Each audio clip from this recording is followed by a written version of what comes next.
There we go. All right, welcome to the stream. Give everyone a little bit of time to come on in here.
All right, let's start this off. This is ribs from Chud's Barbecue. What is going on, everybody? Welcome back to Chud's Barbecue. My name is Bradley Robinson, and today I'm going to show you how I made this. Beautiful, delicious, smoky, tender, gigantic, direct heat, untrimmed, amazing! That's a bold statement. Ribs usually don't do too well. Jesus. Full rack of spare ribs. Coming up.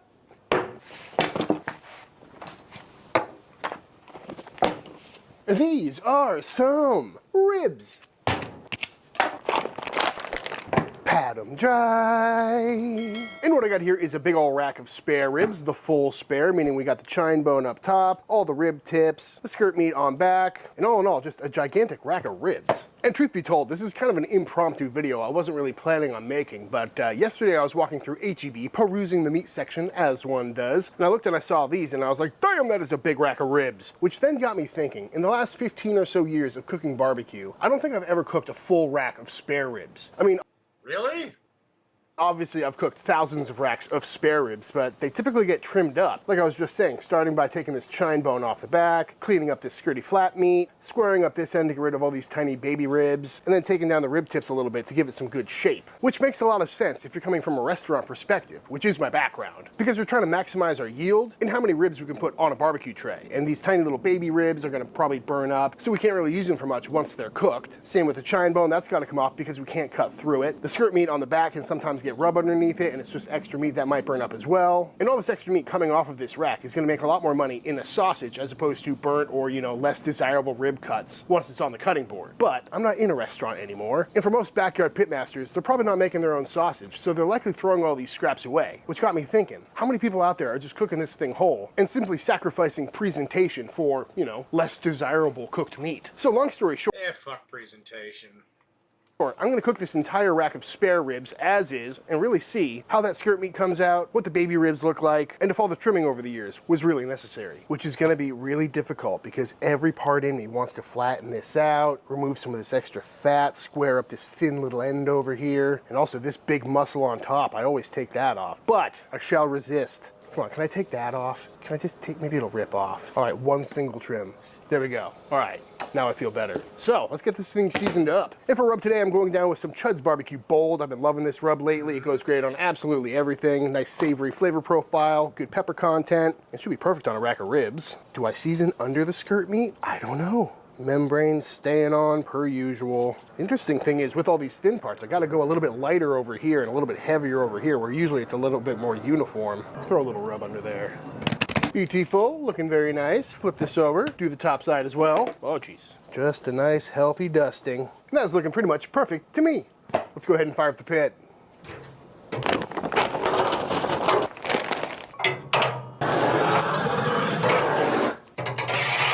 And on the pit we go, and gotta tell you, this is the heaviest rack. And he's using lump charcoal.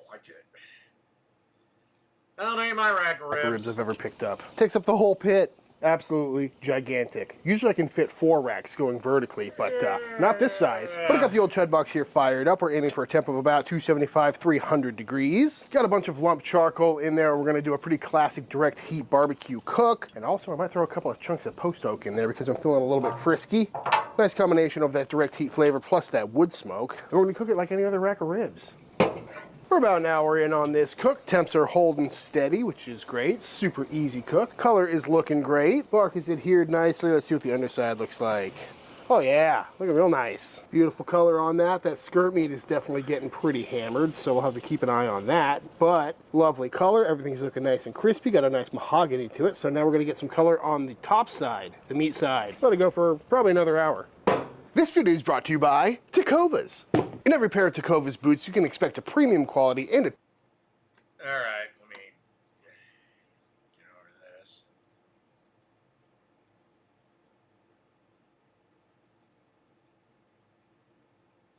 butter. Followed by half an onion. And once those have cooked down and softened up a little bit, and we go with 1 whole lemon. Followed by some red chili flakes, some paprika, couple dashes of some Worcestershire sauce, a decent amount of some hot sauce, and some apple cider vinegar. You know what, let's go in with a little mustard as well. Oh, been there, buddy. And bring that up to a simmer. And once up to a simmer, we'll go in with 2 more things, including a little brown sugar, as well as about half a beer. Oops. Could go in with a full beer. Yeah, they are in Texas. But I gotta think that's the only state that sells that Lone Star shit. Done for Papa. Now I'm going to let this cook for a couple minutes just to make sure we get all the flavor out of those onions and that lemon. And our super simple mop sauce is done. Over here at the Chud box, it's been about 45 minutes since we last looked at these. And they're still looking absolutely incredible. Loving the color on there. But before we flip these over to see how the top's looking, let's mop the back a little bit. Just up and down. And again, I really don't have a recipe for a mop sauce. You're just looking for something super acidic and bright. It's got some good flavor to it, some good heat to it. But honestly, it should probably taste pretty terrible on its own because it's mostly a vinegar sauce. But it'll pair really nicely with all of this fatty meat. Let that cook on for another 15 and then we'll flip it over and see how the top side is looking. Here we are right at the 2-hour mark, looking very good. Gonna give this backside one more mop. And let's see what the top is looking like. Oh yeah, very nice. Hard to see with all the steam though, but all that flavorful steam is gonna help perfume the meat. But a nice crust on there, some really nice deep red color, and these bones are starting to pull back, and it's looking very tasty. So now I'll mop the top. Again, this is for adding flavor, adding some nice steam and moisture to the cooking environment, as well as this liquid will help soften any edges, which especially for this cook is probably gonna come in really handy because I didn't round anything off. Beautiful. 3 hours on the dot and these ribs are looking beautiful. I've come through and mopped them a few times, flipped them over, gave another mop to the back, but they are looking very nice. Nice red color, got some good crust on there. And they're feeling nice and tender, good bone pullback, so I'm gonna wrap these up. Woo, nothing like a big old slab of barbecue ribs, am I right, folks? Go down with one final mop. Or you could go down with any other sauce at this point. Flip it over, mop the backside, and wrap them up. Had to throw another piece of foil on top. And now I'm gonna put these back on the pit for maybe another 20, 30, just to let them steam out and get super tender in there. And once they're probing nice and tender, which won't be long, I'm gonna pull them off. So I'll let these chill on the pit fully wrapped up for maybe about 45 minutes, just because that pit was on its way down and I didn't feel like bumping up the pit, just to let these steam. So after that, I pulled them off, let them rest fully wrapped in the foil for, I don't know, 45 minutes, an hour or so, until they came down to eating temperature, which is right around 150 degrees. And I gotta say, these are looking pretty good. Nice and juicy, feeling tender. And of course, we can always do a little bit of a, oops, oh no, what have I done? But liking the color, they're looking nice and juicy. Got a nice red mahogany vibe to them, looking a little bit dark. Got some good char from the old Chud box. And all in all, other than these kind of scraggly ends and this big muscle up top is feeling a little bit hard, but looks a lot better than I thought it would. Backside got blasted a little bit, that membrane split open, but you know, having this skirt on here, that feels nice and tender, so that's good. So I think all we gotta do now is slice them up. So first thing we absolutely have to do is take off this big breastbone over here because it's a solid bone going this direction. So if we try to cut a rib this way, it's simply not going to work. And if we look, just like on a raw rack, you can see it right there. So I'm just going to kind of aim right in this general direction between the bone and the cartilage. And hopefully we get right on through. Easy. Oh yeah, looking nice and juicy too. but this top muscle definitely is feeling pretty dry. And the one I usually remove, so just by the feel of it, I think that might be worth taking off. But you know, that's a fun little snack right there. And now we've really got some decisions to make, because at this point we could just slice it up like a normal spare rib and get some big old long ribs, or we could kind of come on this natural line right here and go this way, and then you get rib tips and then St. Louis cut ribs. Decisions. I think I'm gonna go for gigantic ribs because I can always cut the rib tips off later. So I'm gonna flip this over and get this sliced up. It's like cutting a cake. That is a unique way to slice ribs. I mean, just look at the curvature of these things. It's straight to here, and then it's curved to here, and then it kind of curves back this way over on this direction. So all these little baby ribs that I usually take off anyway kind of end up looking triangular and weird, and I also shredded the top off. Interesting.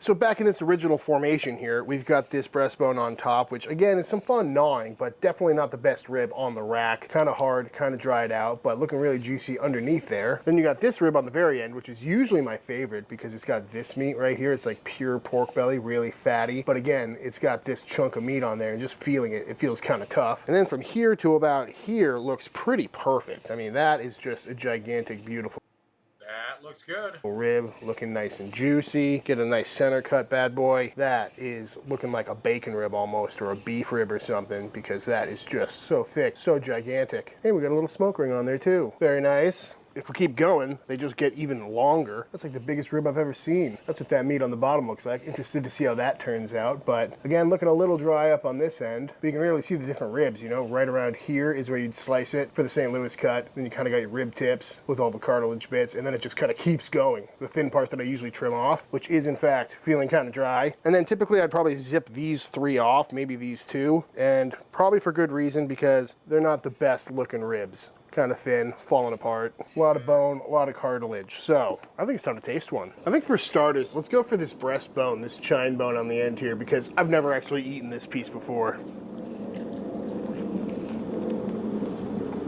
Honestly, it tastes really good, but kind of tough, kind of dry, as we suspected. You know, everything was probing around 200 degrees. We got that clean bite. Like, it's a technically good cook, but just the meat itself is not very marbled. Ooh, little fatty part on the end though. Hello to juice.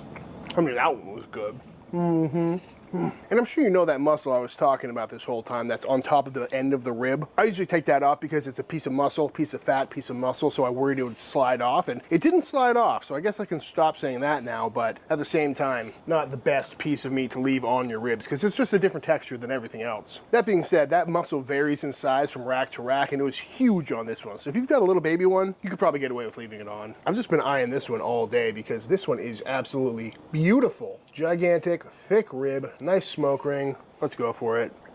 Now that's a good rib right there. Direct heat flavor for days. The acidity is coming through, but not too acidic. Just balances out that fatty pork. Perfectly seasoned, I might add. And it's got a little oak smoke on there too. Very nice. Probably my favorite kind of rib ever. If I ever open a restaurant or do a pop-up or anything, it's direct heat ribs all the way. I mean, if you've seen any... That just blows my mind. I always do my ribs offset.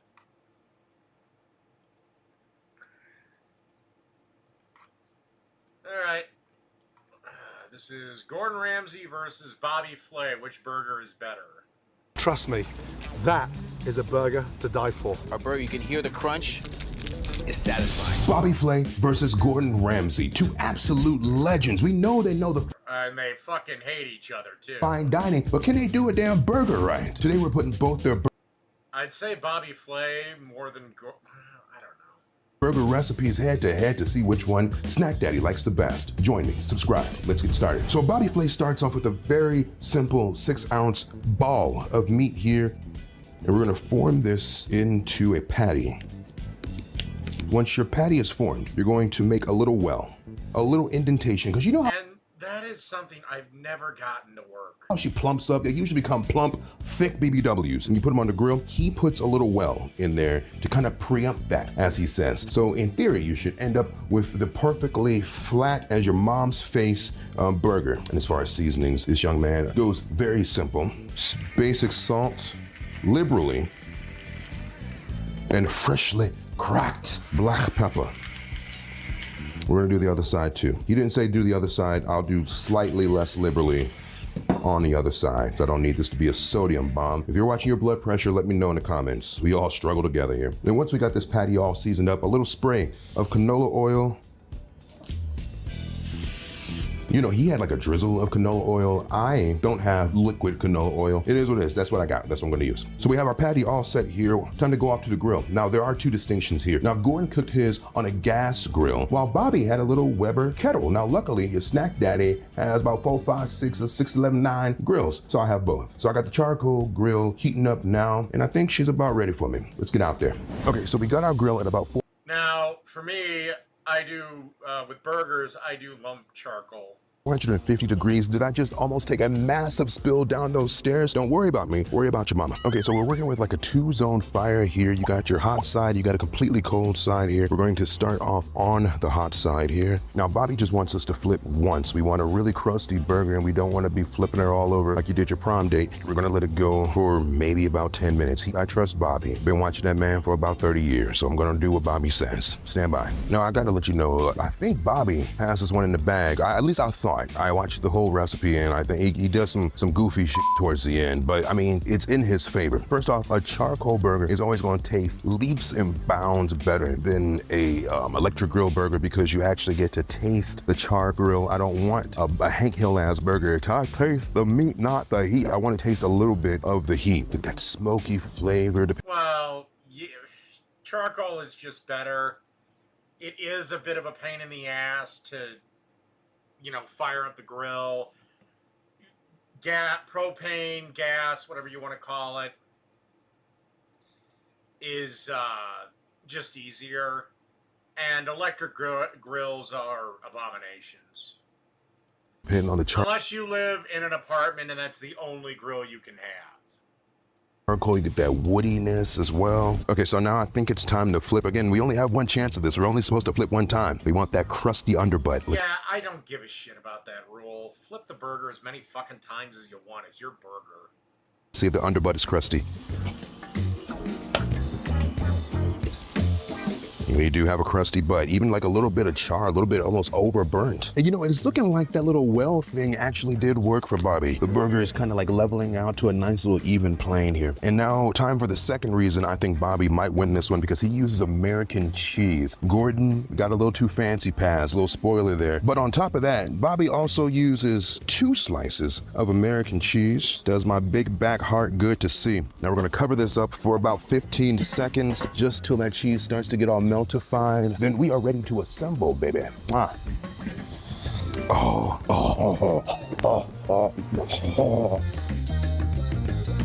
There's absolutely nothing like melty American cheese on a burger, I promise you. If you're out here simply doing your Goudas or your cheddars or whatever it is, I need you to go back to basics.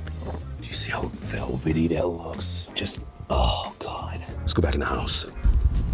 Okay, so we are back and it's time to assemble. Now here's where things start to go very off the rails, like Ozzy, right? He starts with a sesame seed bun. Simple, right?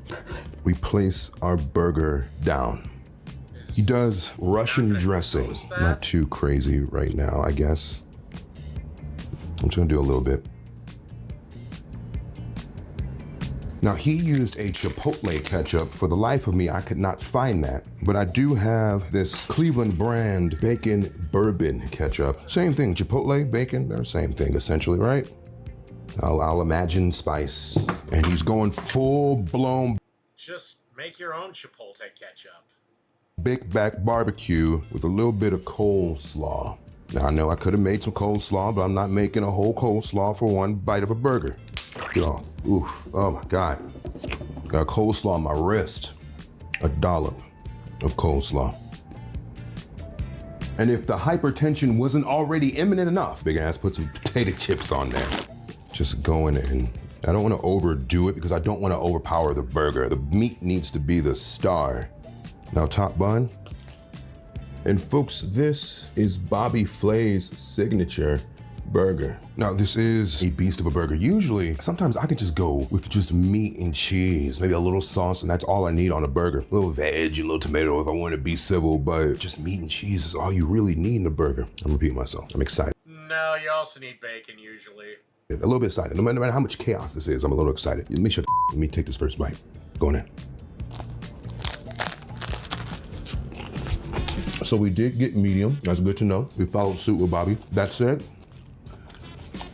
I don't know. I'll rip that sweetness from the Russian dressing and the coleslaw. I don't know if I need it per se. The crunch from the chips is extremely nice. That is one of the things I will take away from this whole video. I will be putting chips on my burgers from now on. Just that extra crunch. You get that good little bit of charm, that good little bit of crust from the grill itself, right? It's a nice thick crust. And then you get a little extra crunch with the chip. And I can see why you simply season this. Because with the coleslaw, the Russian dressing, yeah, it was already a lot going on. It's a cool burger. I will finish this bit. All in all, about a solid B- for me. It's just that sweetness. I don't need sweet on my burger. And I feel like we could have got a little more inspired with the bun itself, just like your basic sesame seed bun. This is kind of just like, it's weird because he wants it to be like a basic American burger, you know, on the grill, American cheese, a sesame seed bun. But then he gets all chefy with it, with like the Russian dressing. Maybe he's going Big Mac energy. I don't know. The grade stands. Now let's see what Gordon Ramsay has to offer the world. Okay, so next we have Gordon Ramsay's thick girl burger. He doesn't call it that, that's just what it looks like. Like, look at this thing. Look how massive that patty is. Okay, so this is a chuck and, hold on, let me do him, now first we have a pure chuck. You know, he does that little shimmy when he's excited, you know.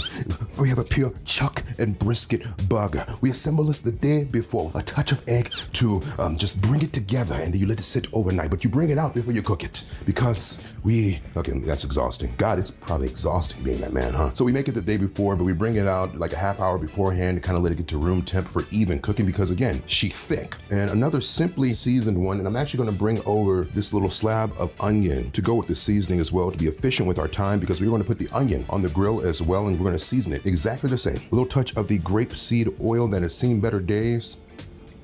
Just a little drizzle on both your onion and your meat. A little oil on the meat. A little freshly cracked black pepper going heavy on both. Good little bit of salt on both. Flip her over and do the exact same on the opposite side.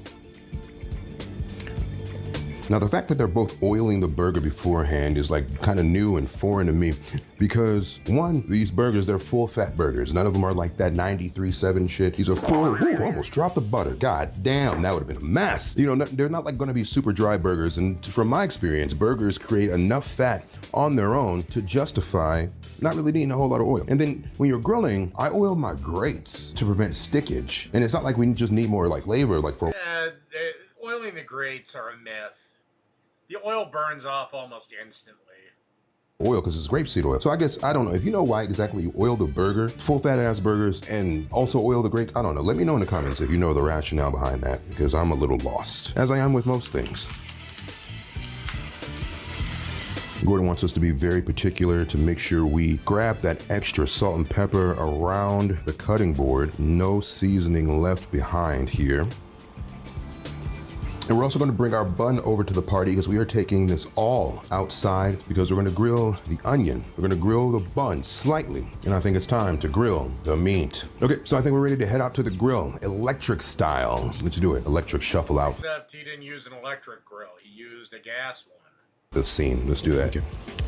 All right, so you might be asking yourself, why are we bringing like a whole other setup out here? Like I literally brought the whole kitchen outside with me because we need all of this apparently. Because we are gonna be basting our burger in butter, toasting the buns, and we just need all these apparatuses just to do everything right. Obviously, first things first, burger.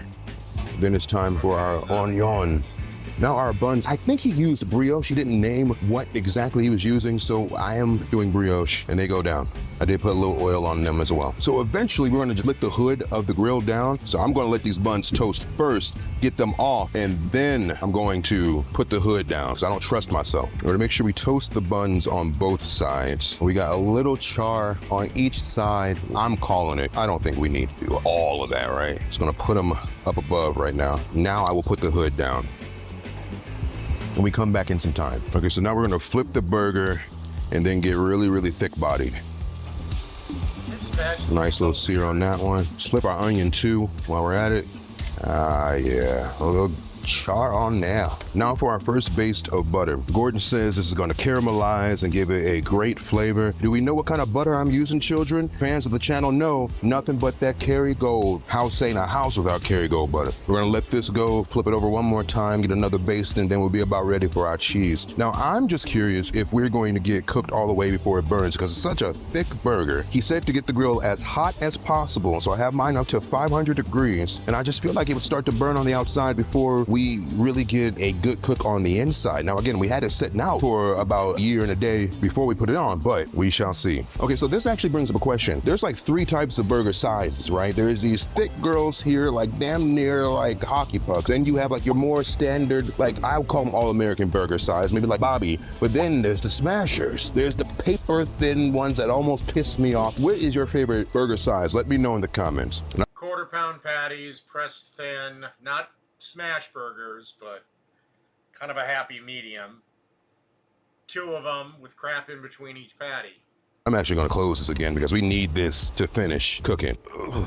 It's hot as out here. Okay, we are back. Oh yeah, we're getting where we need to be. We are getting exactly where we need to be. Now it's time for that other flip. Ooh, shit. Almost seared my fuck. Oh my god, it did burn. My fucking hair burned. Holy shit. I literally singed my hair off. Holy fuck. All right, so now we're gonna do our final bake. Is this the first time you've ever cooked a burger? That happens all the time. One of the hallmarks of summer is I have no hair on my entire hands. From a distance, and we are also going to go in with a little bit of white cheddar cheese. Now we got white cheddar, we're going a little extra fancy for the chef. Ooh, and you know, I forgot, he actually did a season. He put some salt and pepper on the burger before you put the cheese on. Yes, on the grill too. So let me, gosh, do I do it now? Okay, let's do a little bit of salt and pepper just on the top, liberally, conservatively. I mean, oh god, should I even say those words on YouTube? Who knows? Okay, I was so taken aback from almost getting a 2nd degree burn. All right, couple seconds. I'm actually gonna turn the fire off because it doesn't really need too much more. It wasn't a 2nd degree burn. You hand caught a flare up. Again, is this the first burger you've made?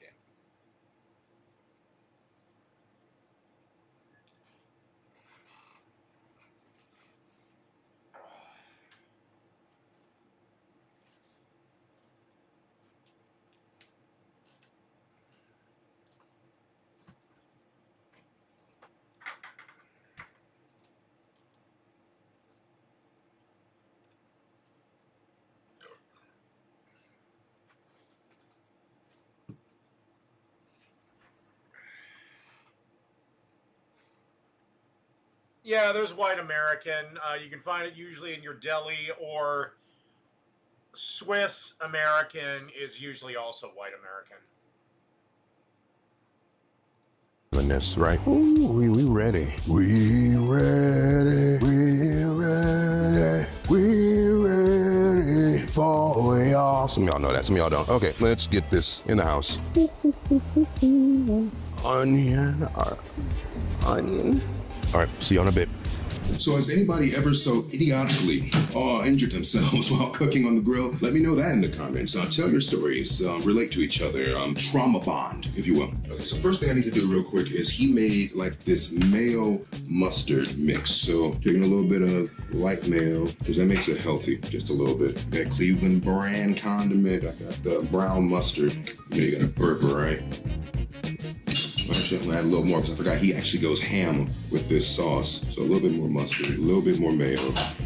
Mix. So we're gonna take a bit of our mayo on one side of the bun and on the other bun. And then we got these nice soft bits of butter lettuce here. Thoroughly washed off. If you guys know what's going on in the Midwest right now, I'm not going to use the word now because it's a food video, but it's a very explosive situation, if you know what I mean, with fresh produce. So he told us to take the lettuce, snap it in half, break, and then down. Then we got a little bit of tomato, and again, please clean all your fruit. That goes down. Now your tomato gets a little bit of salt and pepper as well. Bada boom, salt. Bada boom, pepper. And then Gordon said, are we sauced up enough? Nowhere close. We're gonna put a little bit of sauce on damn tomato. We are saucing tomatoes. I never thought I'd see it in my 64 years of life. Now we're finally ready to place our burger. That guy's 64.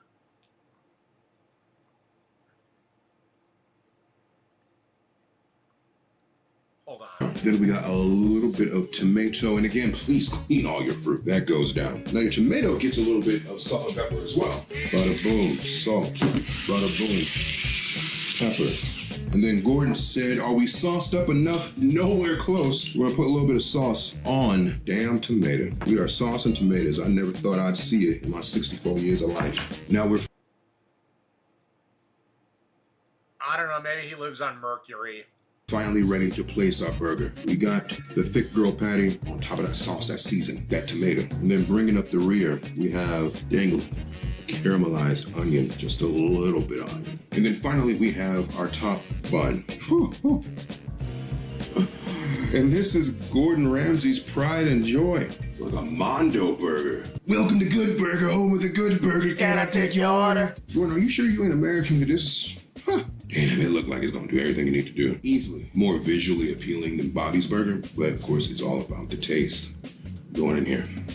Man, you gotta damn near unhinge my jaw like an anaconda or something. Oh, it hurts.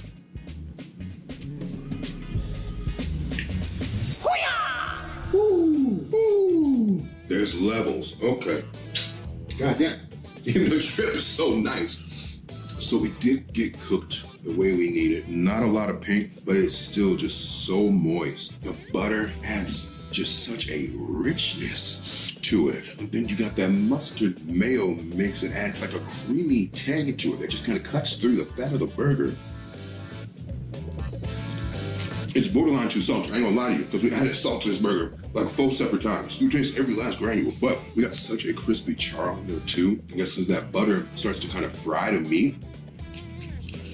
And the grilled onions add just like a little slice, a little sprinkle of sweetness, not excessive sweetness, like Russian dressing. Gordon, you sure you're not American? That's great. That burger's an A+. I ain't even gonna hold you. I know Gordon's controversial. I was kind of expecting this on that one. It does everything it's supposed to do. Folks, if you made it this far, What controversy is Gordon in? Anyway,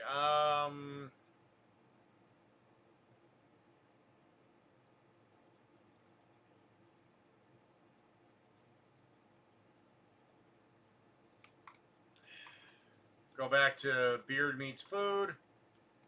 Apparently he's gonna try to win a sword.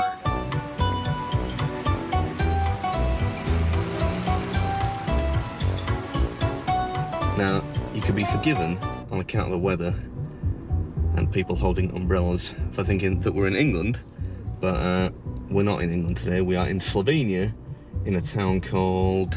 Chelgi? Chelgi. It'd be the perfect name for like a naff reality TV show, right? The only way is Chelgi. Don't laugh, it's not funny. This is a bit tight. Lucky for me, I'm quite svelte for a rather large eater. Let's get out of the rain. What's the name of the restaurant? I don't think it's Starry. She said it was sorry. Starry Pisca. Yeah, it's cold. This is it. Oh, this is very cozy, yeah. Hello, hi. Hey, how's it going, man? Nice to meet you. Nice to meet you too. Welcome. Thank you. I came for the burger challenge. I don't know nothing about it. No? You got a good sense of humor here. This is what we're doing today. They call it the Fat Joe Burger Challenge, and it's served on a sword. You think I got it? Yeah? Yeah. Just grab a menu here. It's like dining at the Cheesecake Factory or something, you know, when the menu's, if anything, too big. You can eat something different every day of the year. Look at that. Quite literally a quarter of a cow in the fridge here. Suppose you need that if you're serving up 10 patty burgers.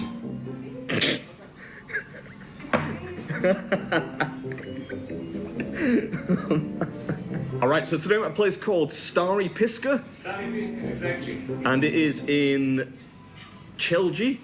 It's yeah. There's no way I was going to say that right. You said Chelgi? You went first. And we're having a bash at their Fat Joe Burger Challenge, which is just a large burger served on a sword, or with a sword through it. The time limit is half an hour. Yeah? Yeah. But somebody's done it in 11 minutes. The winner was 11 minutes 45 seconds. I don't think I can do it that quick, but I'll give it my best shot. Do you know how many people have tried? About 100 for sure. 100? Yeah. All right. 10 minutes or less. Or I'm not experienced. You're about to experience something that really nobody should experience from that distance. Whenever you're ready, man. Okay, if you're ready, we're ready. Go. All right, let's get going. Ugh. Hey, less of that. Come on now. Get your game face on. No time for giggling today. I'm kidding. There's always time for a giggle. What's up, everybody? Welcome back to the episode. Can I ask a question of Europe? Why are you guys so goddamn averse to ice? Seriously, they bring you water. First off, they don't bring you water automatically, which is annoying. But it doesn't have ice in it. You have to request ice. Even in their drinks, they don't have ice. What is your guys' aversion to ice? It makes things delicious. Today we're in Slovenia, having a bash at the Fat Joe Burger Challenge at a charming spot called Stari Piska. I can't eat like a pig in front of you. I refuse. I assume that's his lady. Alright. Why can't you eat like a pig in front of her? You eat her pussy. You asked for it. Guess we'll consider that the green light to go for the house record. 30 minutes is a big ask, but 11:45. Oh, the burger patties are delicious. What, you like rum and cokes without the ice? So good. Yeah, I mean, I confess it's pretty rare that I get excited about a burger challenge, but I think because this place is actually a butcher. And he's not in England. He's in where the fuck is he? Slovenia, whatever. Shop, as well as A European country that sounds like a fucking salon. a restaurant. The patties were unbelievable. We got a lurker. The chef is lurking, loitering, idling, creeping, sneaking. You seriously think they make their drinks stronger over in Europe? I'm just playing. She's having a good nosy though. Costs 130 euros to order this thing, so it's not what you would call easy on the wallet if you fail, but if you get it down in half an hour, it's free, and if you break the record, you get to keep the sword. Although getting it home might be a bit of a problem. Oh yes, because England has sword laws. Get out of town. Well, I've been doing this a while. I mean, you have that jackass Idris Elba saying, "Well, in terms of safety, we should remove pointy knives." Yeah. Try to dice an onion with a non-pointy knife. Yeah, I mean, I don't want to say I've quite perfected the art of avoiding getting food stuck in there, but I'm pretty close. Just don't look at the glass. Yeah, sound advice for all the people watching, whether in the Yeah, well, I want ice in my damn drink. Except if I'm drinking bourbon. comfort of your own home, or much worse, from point blank range. 4.5 minutes in, and there's still plenty to be eaten. Come on, I've got to get that sword, man. My mess. Trying to break the record while not making a mess is difficult. Yeah, maintaining decorum here is a bit of a balancing act, but so far, looks like I'm doing a half decent job of it.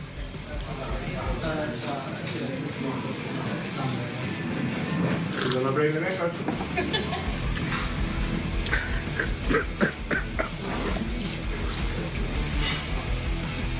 I think I'm laughing because at this point, I know it's going to be pretty close. And yeah, I seem to be eating with a little bit more in the way of what you might call frantic urgency. I'm sure much to the disgust of these two esteemed gents. Anyway, I hope you enjoyed it. I'll let you enjoy the conclusion in peace. And as always, I'll catch you in the next one. 2 minutes to the record. Oh man, what? 2 minutes to the record. I'm sorry. I'm moving.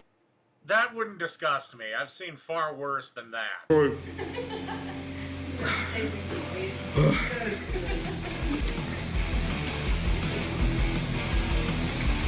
You got 10 minutes, 15. Onion rings.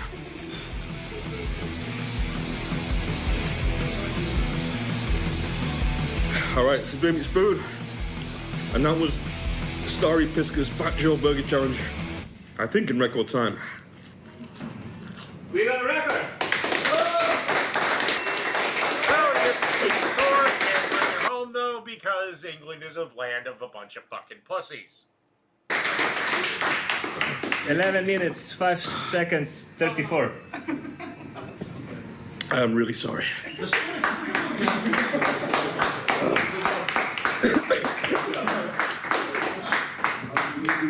Do you have a dessert menu?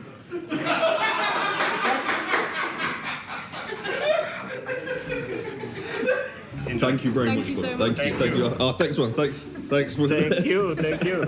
Sort of looks like a fruitier version of that traditional Slovenian blood cake. I think I own that. What do you reckon? Yeah, sounds good.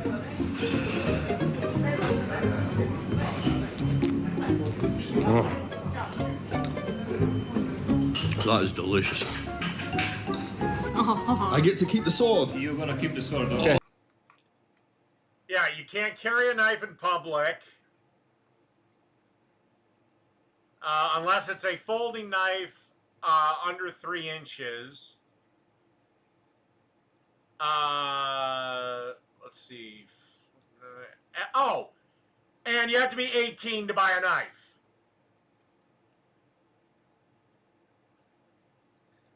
To own a shotgun or other legal firearm requires a corresponding police-issued certificate.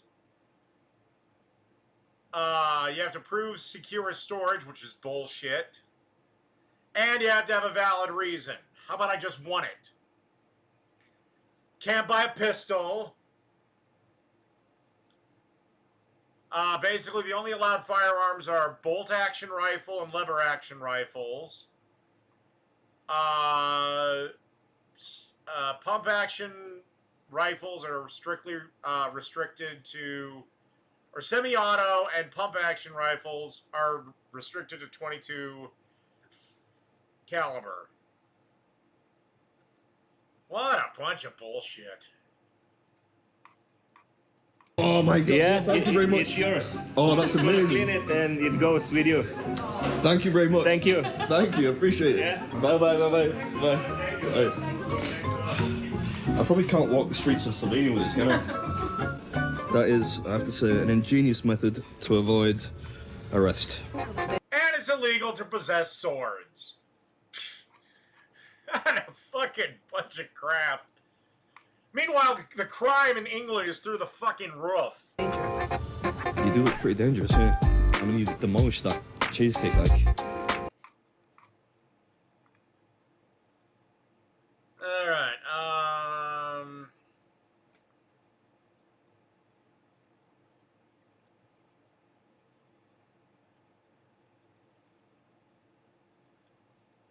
and I'm pretty sure, I know I've had this video on, but I'm pretty sure I didn't do it. This is Myron Mixon's burger. Myron Mixon is one of the guys on Barbecue Pitmasters. He's the big, fat, arrogant Georgian asshole. Apparently, Myron Mixon made one of these burgers and took first place in a competition. I'm trying it out for the first time. Although his son is far more insufferable than him. Looks amazing. I'm going to show you how to make it because this is my first time. I'm going to start with about a little over a pound of 80-20 burger. Mix it up. We're going to do 1 ounce of ranch dressing. Mix it up. Excellent. All right, let's make our burger patties. Now we have our little over a pound of burger. Make a couple balls out of this. They don't have to be even.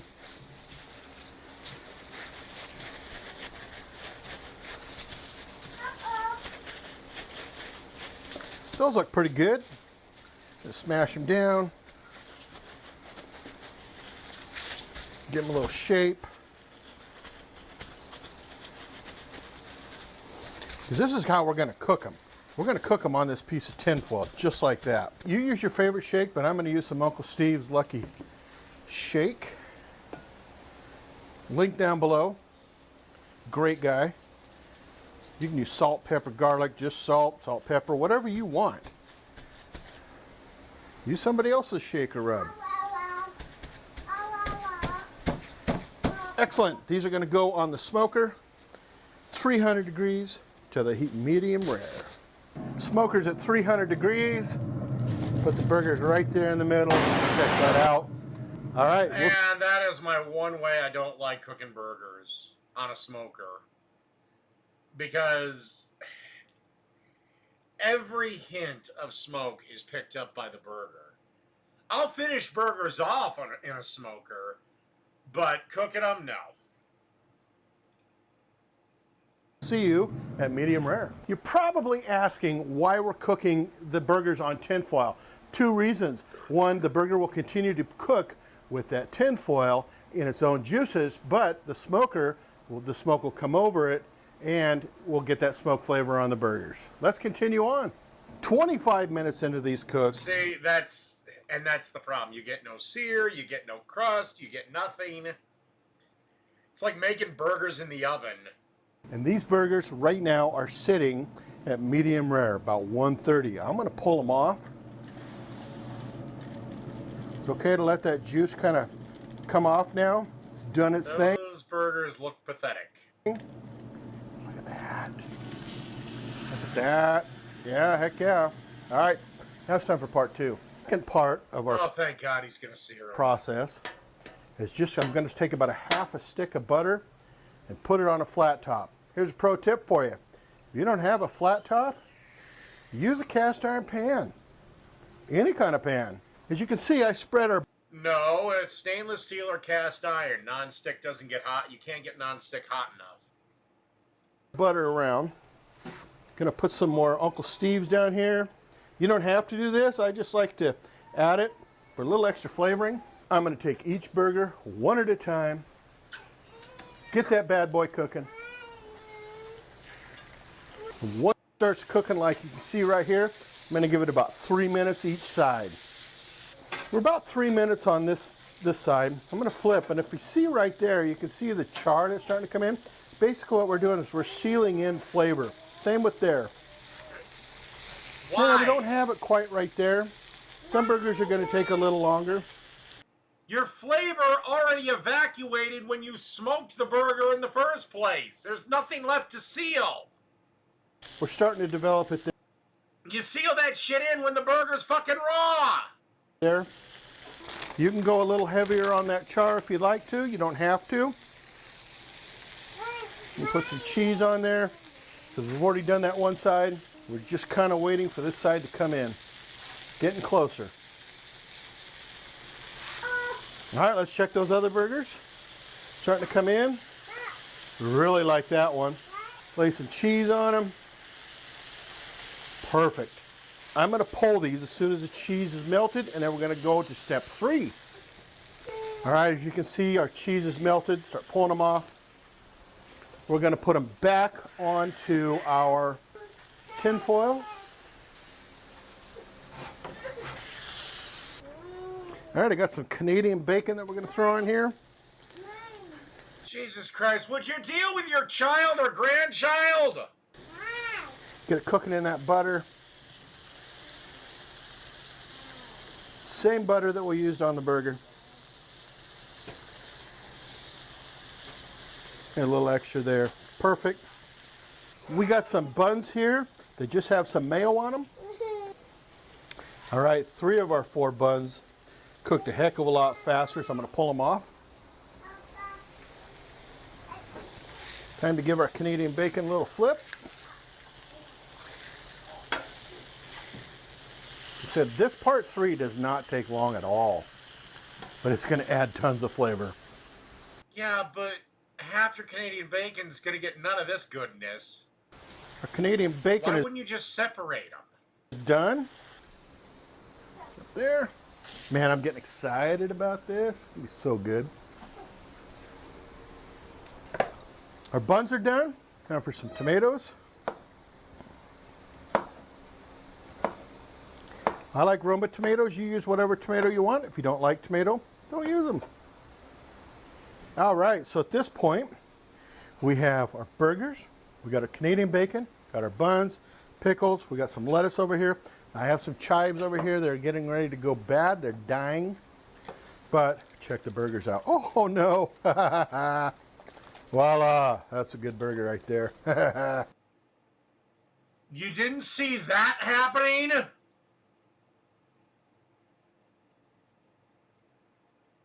Okay, common sense is a course you need, but Oh well, lesson learned. Take a burger, no shit. put it on. Actually, at this point, put some cheese back on them. Just pop them in the microwave for 30 seconds. Look at that. I mean, seriously, burger, same size as the bun. It's because we cooked it in its own juices. Said you don't like tomato, don't use it. Sprinkle some chives on there. Put some lettuce on there. Cap it. What do you think? That looks like a dang good burger. I can hardly wait to Did you add? Ah, whatever. try it. Same with my grandson. All right. Yes, please deal with your grandson. He's been having a meltdown the whole fucking video. Let's try this bad boy out.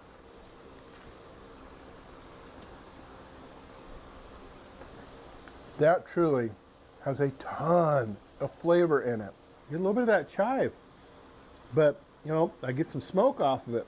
It's juicy as all get out. It's got a great cheese Now, truth be told, I've never cooked burgers on a pellet grill, so maybe that'll work. flavor to it. Got a little butter to it. Man, I'm telling you, that Canadian bacon, holy cow. Cooked perfectly. Only thing I could say I could do better is maybe put some pickles on it, but if you're not into pickles, who cares? As I've always said, if a burger doesn't have pickles, probably going to be garbage.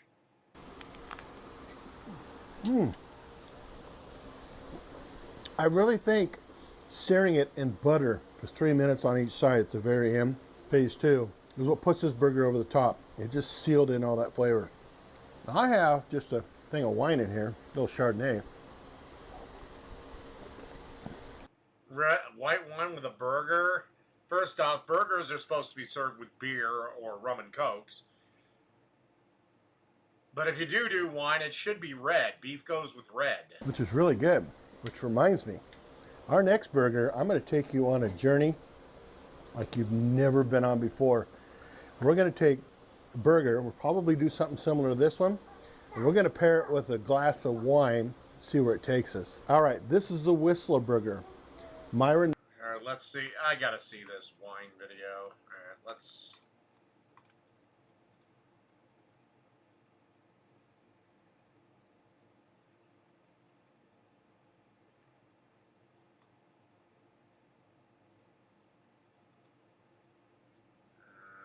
Okay.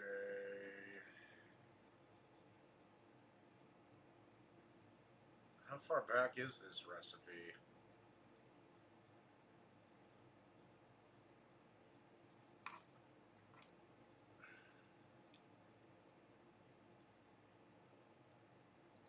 All right, hold on. God damn it. Apparently, Myron Mixon. Oh, fuck. 2 years ago. Ah, shit.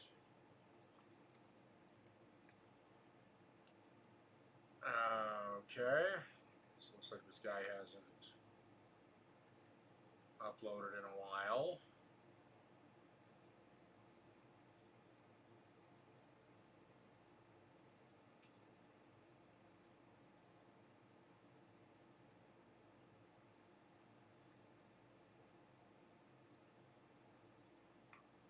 All right.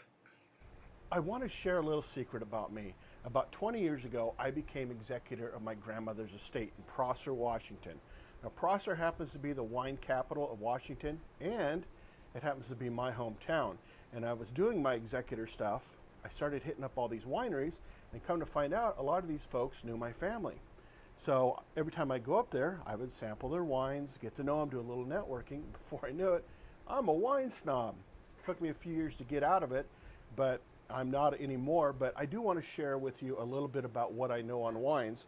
And I decided there's no better way to do it than making a cheeseburger. So for us, we're going to make just a basic cheeseburger. We're going to sample these two wines. I do have some stories about them, and we're going to have a good time. All right, let's start.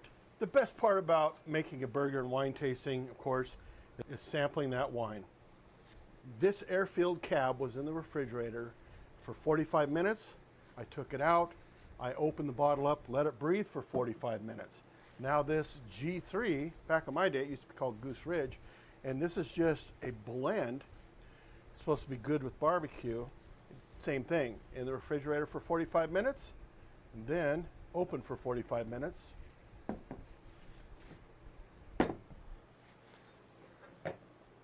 Really open those bad boys up. See if I can still do it with my left hand. Yeah. Give it a sniff. Really good. I can definitely smell the tannins in it. A lot of fruits.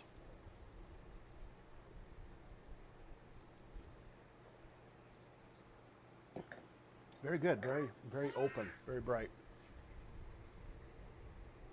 Definitely has a different aroma to it. Yeah, you like it?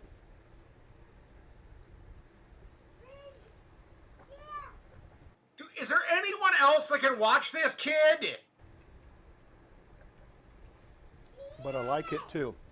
I almost want to say that the ground here this wine was made in is a little bit chalkiness to it, which gives it just a little bit of a peppery bite. All right, let's start on our burger.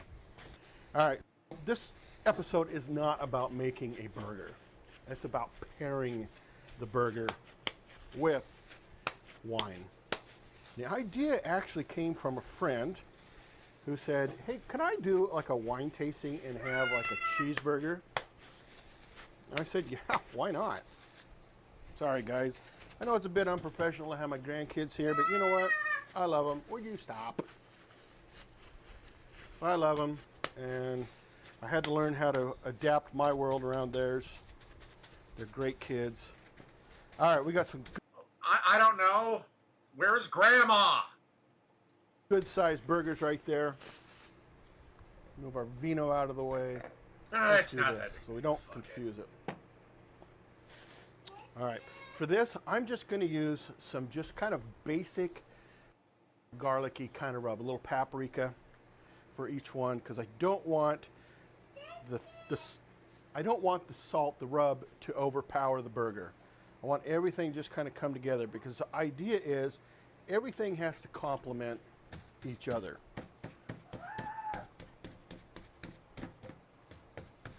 All right. So I am far more interested in what's happening off camera. the cheese and the wine. So really what we got is the burger, what you put on the burger, the cheese, the lettuce, the onion, the pickle, tomato, whatever you put on it, they all have to go together with the wine. No, they don't have to, but it doesn't, I guess it's part of the process. Does it work? Does it not? Anyhow, that's why I went with a more basic kind of seasoning spice or rub, because I don't want anything to overpower the other. All right, I got the flat top going, and the reason why I don't have a Weber kettle going is, which is my preferred method, of course, is that Is because you have a, I don't know what the hell this is, curtain thing blowing in the wind and you don't want your house to burn down? people are going to sit around a Blackstone or a Cuisinart 360 or whatever, and that's how they're going to do their cooking. And they're going to have their kids. All right, let's get these on the Cuisinart.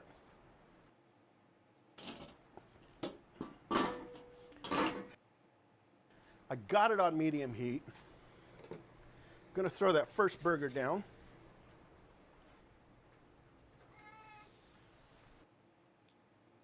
Did he season the other side? Now, I don't want these burgers to cook fast and furious, but I don't want them to be on the slow boat to China as well. So I have them on medium heat. I'm just going to let these things cook for about 3 to 4 minutes on each side. Then I'm going to flip them. But in the meantime, our wine has had a little bit more time to open up, especially since it's been in the glass. So let's try the air-filled cab.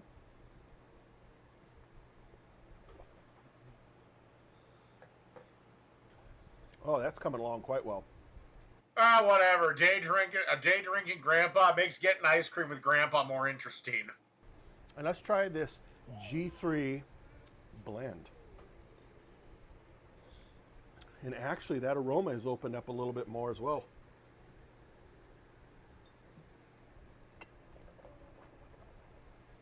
Yeah, we've still got that peppery flavor to it.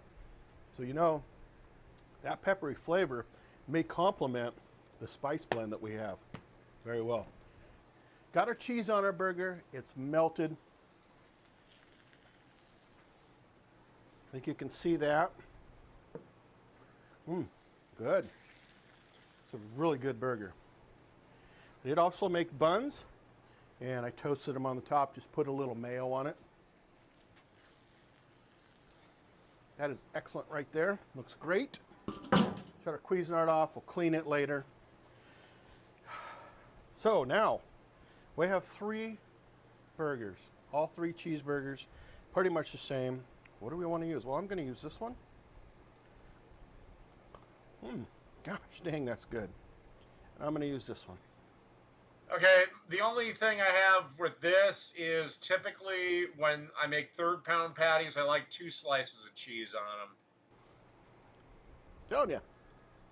Already getting a taste of that burger there. It's great. Let's pour us a little bit more air-filled. And a little bit more G3, or Goose Ridge as I used to know it as. All right. Perfect. Grandpa will be dealing with a red wine hangover tomorrow. So what do you want on your burger? For me, I do like onions. Red onion would work good on this. And the reason why I say that is because red onion, I think, would complement a little bit more with the red wines. We'll be okay. And I want some lettuce. And I'm going to cap it. I'm not a big tomato person. And this one I'm just going to leave as is. Okay, where are your pickles and where is the bacon? But here we are. These are our 2 burgers.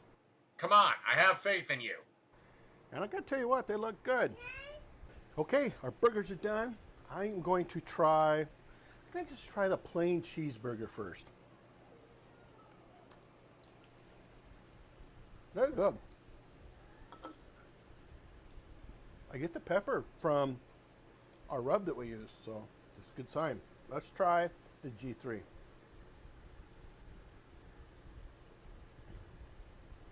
It's actually very good.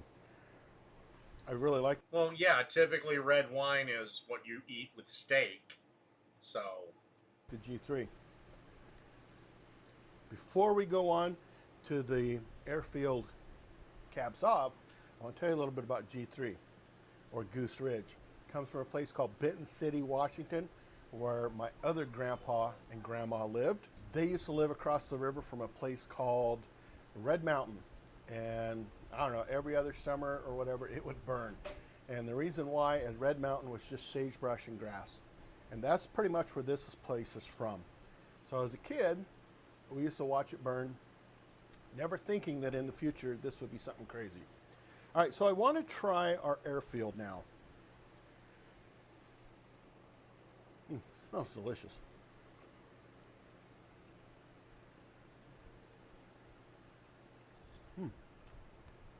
Very good.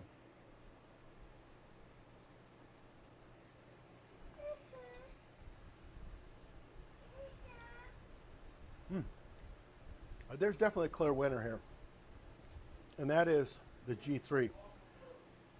The air-filled is good, but the air-filled is just a little bit too peppery for me when it comes to this burger. Now let's go on to our next. This is the one with the onion and our lettuce. We could have thrown a pickle on. All right. I don't know, maybe one of these days I'll do a what to drink with what dish.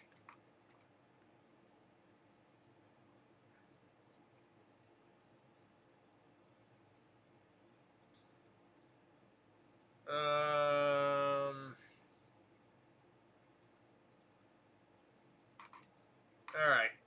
This is apparently a cheap-ass cut of meat, but that's kind of where barbecue comes in and saves the fucking day. I'm back here in Austin, Texas, and anytime I'm here, I always have a massive craving to cook. There's Chud's magical burner that runs off of the power of God.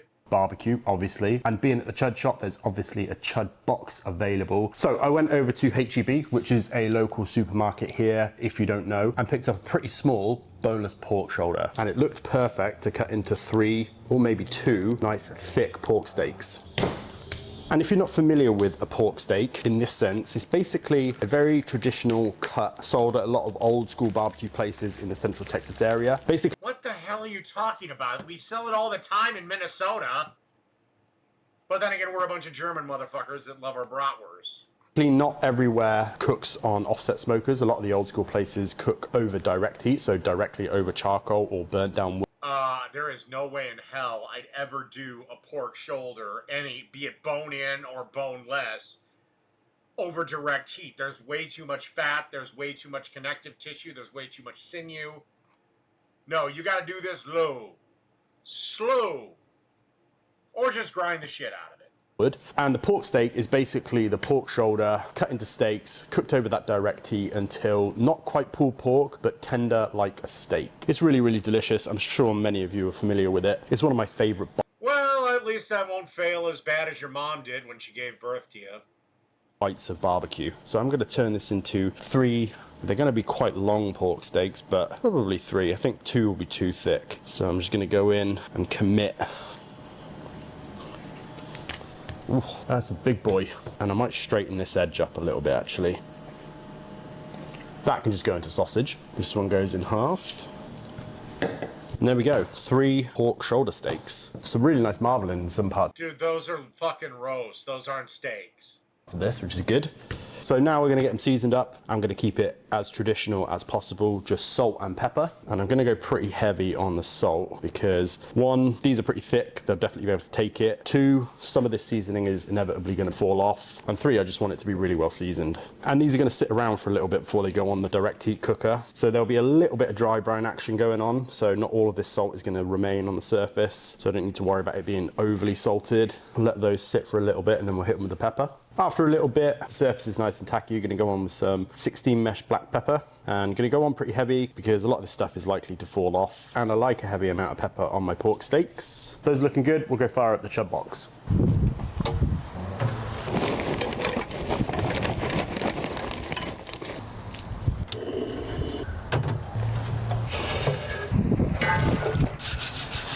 Pork steaks going on. Door open a touch. That'll probably come up to 300-ish, maybe 275, and we'll cook there for a little bit. So next up, I'm gonna make a old school Central Texas inspired barbecue sauce. So last year when I was here, me and Brad Robinson did a bit of an old school barbecue tour and we went to City Market in Luling. And we actually picked up their house sauce. They sell it by the bottle, and this stuff is really good. And I think it will Is that a year old? work perfect with our old school direct heat pork steaks. So I'm gonna whip up a copycat version of this. And that is gonna start with 1 can of tomato sauce. And if you're in the UK, you can kind of replicate this by taking some tomato puree and mixing it with water. You don't have tomato sauce! The fuck is wrong with you, England?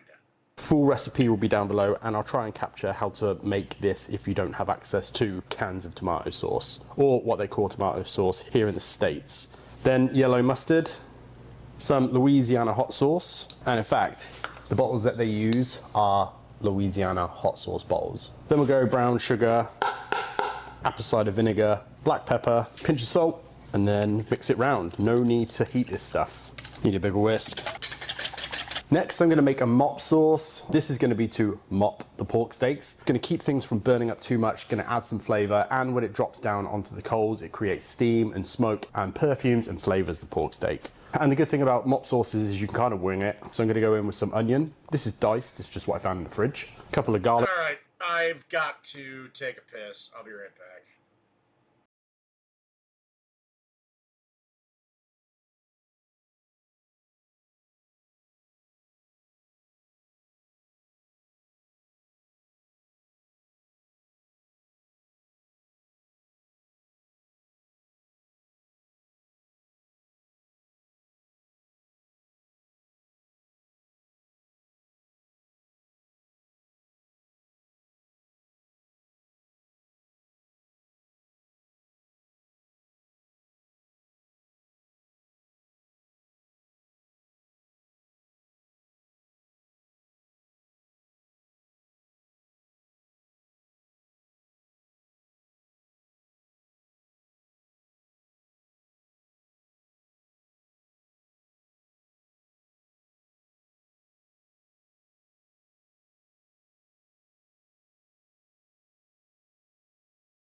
Cloves, some granulated garlic, some chili flakes, some yellow mustard powder, big pinch of salt, big pinch of pepper, and then we'll go with apple cider vinegar, some water, some Worcestershire sauce, some beer, and then this stick of butter, again, simply because that's all I could find in the fridge. Plop that in, bring this up to the boil, and then keep it on a low heat until we need it. So about an hour or so after these went on, they're looking good, they're smelling delicious, and they should have a nice kind of dark color on them, maybe a little bit crispy. Ooh, very good. Really nice color. It looks kind of burnt, but it's very soft. And now they're flipped over, we're gonna give them the first mop. Should start to see some smoke kind of coming up where this mop's dripping down onto the hot coals below. That apple cider vinegar is gonna counteract some of the saltiness, some of the fattiness, the richness. We'll shut this down, keep cooking. So after a little while, these are coming off. I think they got all the color and flavor they're gonna get from that direct heat. So now we're gonna wrap them up in foil and maybe give them a little extra mop sauce for good luck. That'll just add some extra moisture to the situation. With any luck, help them to finish a little bit sooner and obviously add that mop sauce flavor. Back out to the pit they go. Keep cooking around 300 degrees Fahrenheit until they're done. So a couple of hours later, these are feeling nice and soft, but let's take them inside and have a probe around. So we'll obviously check all of these, but just want to show you what this is looking like and what I'm feeling for from a texture point of view. Still got some structure to it, can pick it up, and with the probe, it kind of feels like what the flat of a brisket feels like. It's not as tender as a pork shoulder, which is good. That's not what I'm after. I want to be able to slice this just like a steak. And yeah, to me, that feels like the flat of a brisket. This can just hang out here and rest until we're ready to slice into it. So after a little rest, that thing that you should do with all meat, rest it. This, I think, is ready to come out. That looks nice, nice color on it.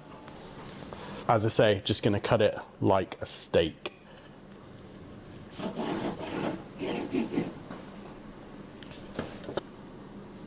Looking good, nice and juicy, and it's holding together, but I can feel that it's really tender.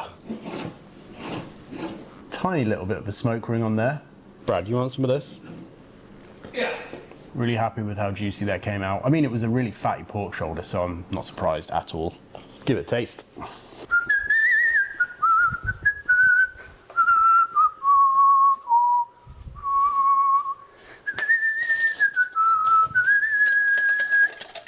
you eaten today? No, I had a hot dog on the golf course. Oh, okay. That's about it. That's good. Got some city That is one game that I do not know how or why it is so fucking popular, is golf. market. Is it City Market? Luling City Market? Takes fucking 3 hours to play. It's boring as hell. I'll just skip the game, go to the clubhouse, and drink. You went? Yeah. Yeah. Yeah. I just got confused because there's like Central Market. No, this is pork shoulder. Pork chops typically come from the loin.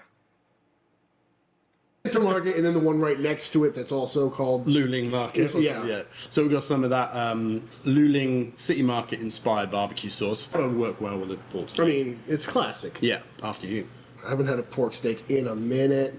Yeah, except I get in trouble when I'm on those things because I have too much fun. Oh, that is beautiful. Look how juicy that is, bud. It smells great. Mm-hmm. That direct heat flavor, nice and fatty. Oh, That's tender. that was a great bite. Too. That's pretty rich too. Yeah, very. It's like a well marbled pork butt, you know. Yeah, it was very nice. It does melt. The texture on that is perfect. It falls apart. I mean, it's a lot like a brisket, right? Like it holds up under a slice, but then just like Yeah. salt level is perfect as well. I went heavier on the salt. I thought the salt was right, and then I went heavier because every time I make pork steaks, I always feel like they're undersalted. Right, yeah, no, I get that a lot, especially at the old school spots. Remember our old school run we did? Yeah. Check out that video from last year if you haven't seen that yet. We checked out a bunch of old school spots, and one place was no seasoning, and the next spot was super salty. Yeah. So to nail that right in the middle is perfect. I think this is probably about as far tender as it could have gone. Right. So when you're looking at a pork steak, you want to have the good. Alright, let's move on. Alright, got some shorts, or at least one. This is Chef John's Alpha Burger, whatever the fuck that is. It's the Alpha Arch Burger, but apparently that's the name of a dental implant. I'm going to show you an easier and better That's the name of a dental implant? way to do smash burgers. We'll begin by building our bigger, better Big Art sauce, which starts with some mayonnaise. Add some ketchup, yellow mustard, sweet pickle relish, some garlic powder, some smoked paprika, a little splash of cider vinegar, followed by exactly 3 shakes of cayenne to make it bigger and better. What we'll do is make 2 patties. I think smashing ahead of time like this is much easier, and we can get a nice uniform shape and thickness. We're using 5-ounce instead of 4-ounce patties.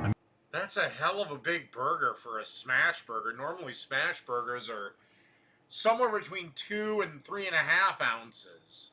You are, after all, the Samuel L. Jackson of your protein maxing. I don't think there's anything more beta than serving a nice burger on an untoasted bun, transferring I tend to agree. our pre-smashed smash burger, and as soon as you do flip it, These are closer to diner-style burgers. Nothing wrong with that. This is the way I do my burgers. the smash burger, and immediately place over your cheese. Transfer that onto a plate while we dress our toasted bun, which for me starts with quite a bit of our sauce.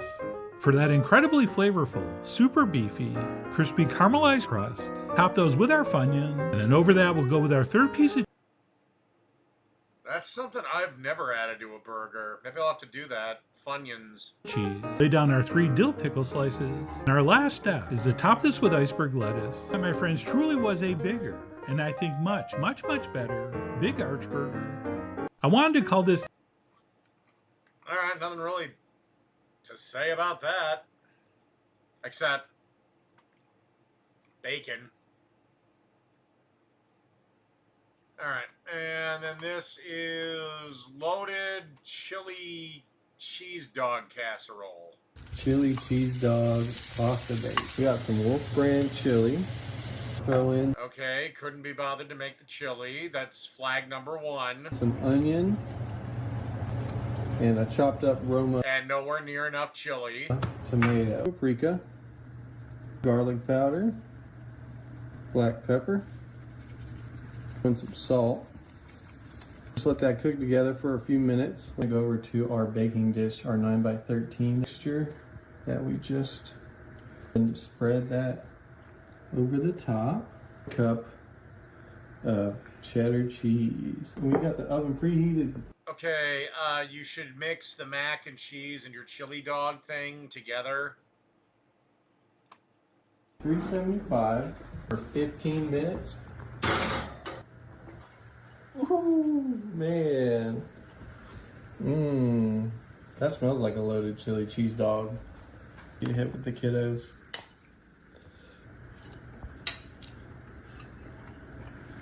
American masterpiece, y'all.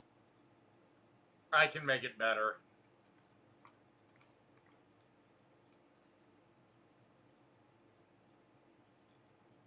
Okay, and now we have this chick who I can't decide if she's hot or not. Today we are tackling the Mount Everest of barbecue, the brisket. But we are not just doing any brisket. Oh, God, I'm so tired of the Mount Everest argument. To me, that's whole hog, but I suppose for beef, brisket's the biggest pain in the ass. We are doing a Texas-style brisket, and I'm not doing it alone. I'm inviting in a friend, actually an award-winning brisket pitmaster, to help share some tips and tricks. If she says Steven Reichland, I'm going to slap her. In addition to brisket, we're doing the sides. We're making homemade pickles, cucumbers. All right, like homemade pickles, homemade pickled jalapenos, and I like homemade pickled onions. Jalapenos, red onions, because I don't think you can really enjoy brisket unless you have a great pickle. The more beers I drink, the hotter she gets. And we're rounding out the meal with my dad's version of a spicy potato salad. Dad's hot potato salad, if you will. Let's do it. Well, she doesn't have daddy issues, so I have no chance.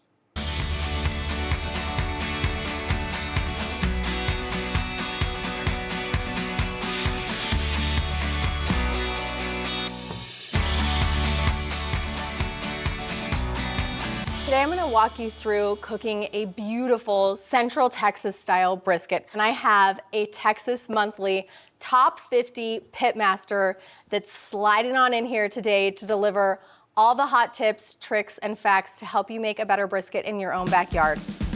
This is a great meal for the backyard. That's her backyard? Because brisket is something that can take years to perfect. Again, is that her house or some house they rented for this shoot? I'm bringing in somebody who has the knowledge, the training, the experience, the background, head chef of a Texas Monthly Top 50 barbecue restaurant, Jason Neely. I've got a very chilly brisket, my friend. I'm gonna hand this over to you. And I'm gonna let you walk us through how you trim down a brisket at your restaurant, because I know it is a little bit different than a lot of people trim in the backyard. I trust you with my life and this brisket. Thank you. So take us through it. Yeah.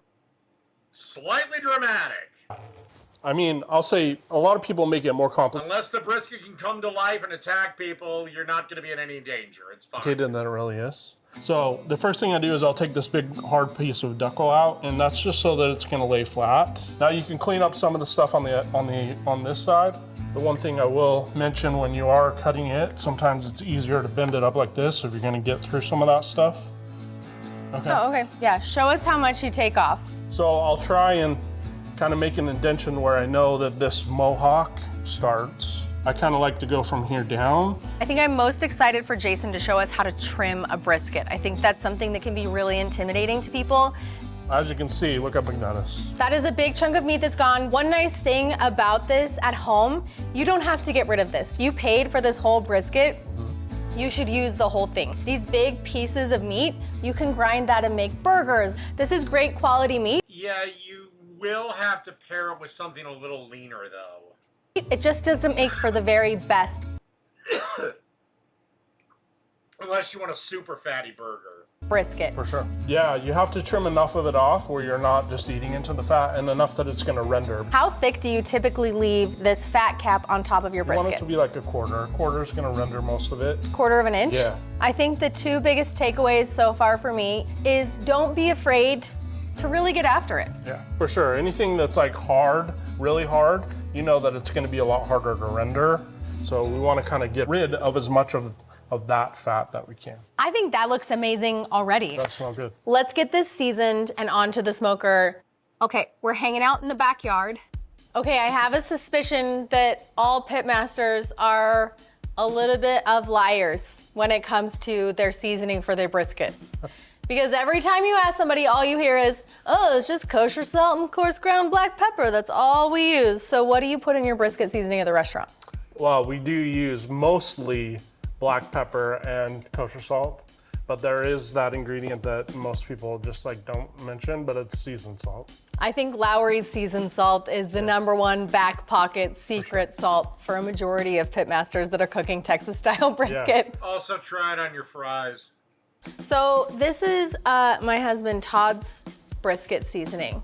It's amazing. I've used it. It's awesome. You've used beefy Yes, sprinkles? for sure. But we're gonna use beefy sprinkles. #1, because I like saying it. #2, because I'm obsessed with Mr. Beefy on the bottle.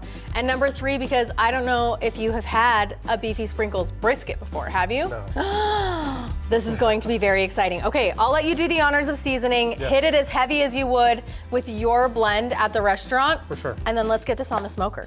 All right, so I always start on the non-presentation side. Okay. So we'll put some moisture on there. We use kind of a warm water. And that's something you see a lot of times, a lot of arguments online. Can you like help me through that myth a little bit? Like what is it about binders or no binders? Well, I think that it's just preference, honestly, because every time I've ever used a mustard binder, you can't tell that it's mustard. Another key is patting it in.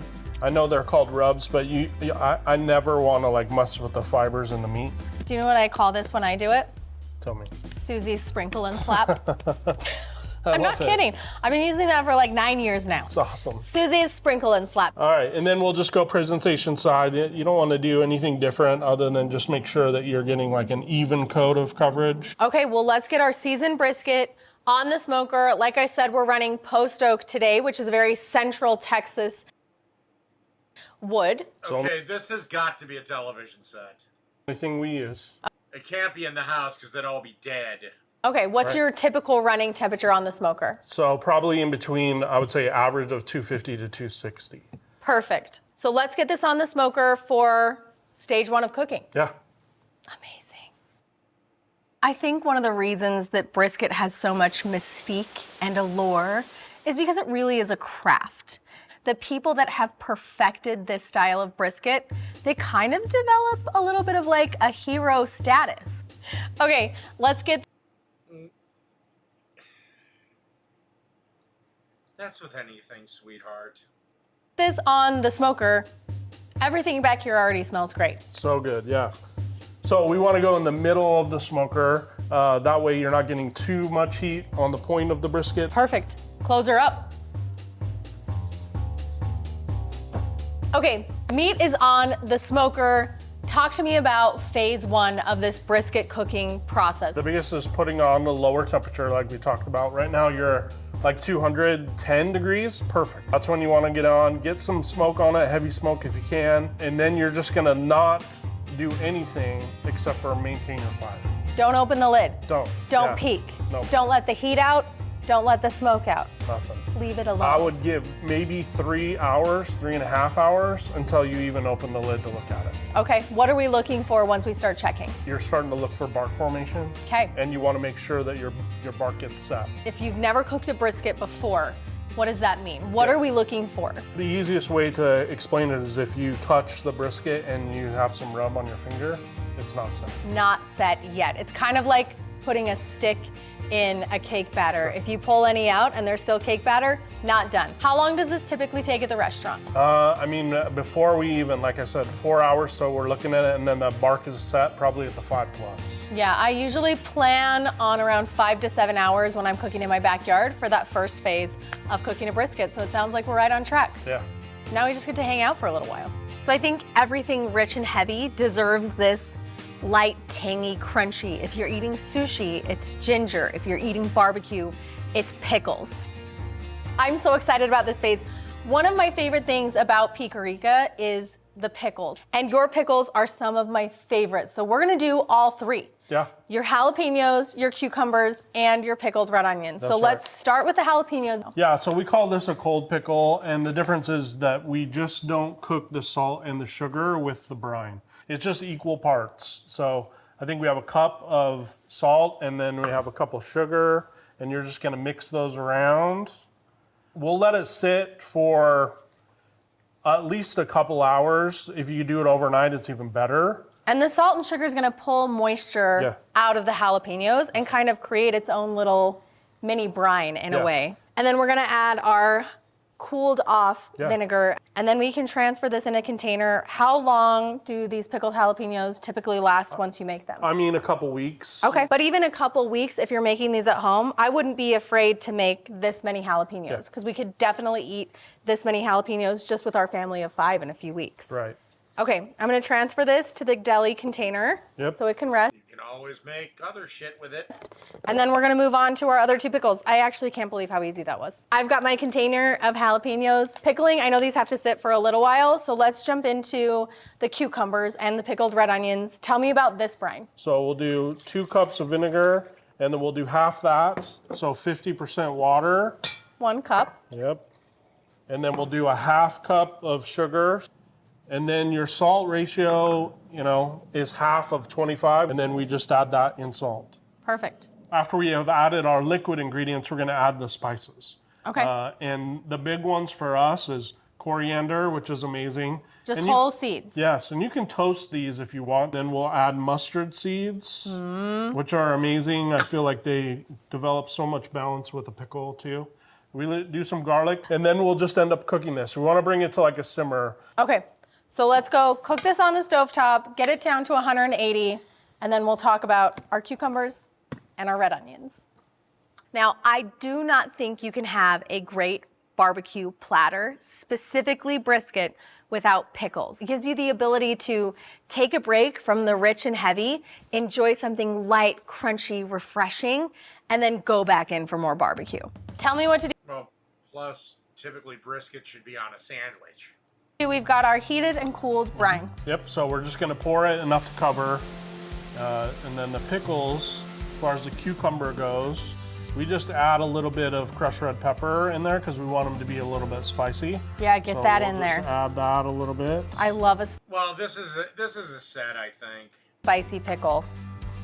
And then the red onion, again, same brine. The only difference is on the red onion, and we'll just add a little bit of this grenadine, and this just makes them pop like Pink Panther. They're amazing. Pink Panther pickled red onions. You can already see how pink these pickles are turning. We're gonna give these a little stir. Yes. Make sure that we get the brine all the way through our pickled red onions. Same with the cucumbers. Okay, I've got my onions, my cucumbers, my jalapenos. I am very, very excited about this whole situation. It's gonna make Thank your you. tray look amazing too. And it will make it taste so great. It's crazy to think I can pull all this off in my backyard. Brisket has been smoking for almost 6 hours. I think we're ready to pull it off. Let's do a quick check and make sure that our bark is set, temperature's where we want it, and then we're ready for the next phase. 1, 2, 3. Yeah. Yeah, it looks good. You can see that the bark's really formed. You're gonna feel like it's a little crunchy, which is okay too, because that's the whole point of wrapping. It's gonna soften up just a tad, but the most important thing is that it's set before you get it in the wrap. Okay, let's grab this brisket, pull it out. That looks phenomenal. Yeah. Okay, while I'm closing this up, talk to me about temperature. I think that you're looking for over 160, but under 180. All right, we clocked right at 165, so I feel like we're close enough. We can wrap. Yeah. What are we wrapping in today? Parchment paper so it can breathe. I'm a tried and true butcher paper gal also, but my goal has always been to take all of these years of experience and know-how and insider secrets and knowledge and condense them down and convey them in a way that a beginner can tackle a brisket. Like I said, it's a set, and they have this big-ass door that's open. Even if it is your first time. Okay, wrap it up. So it's pretty easy. We try not to make it too complicated. I want to get enough where I'm kind of overhanging, and we'll try and tuck that in just a little bit. And then the first fold here, and then just stay tight.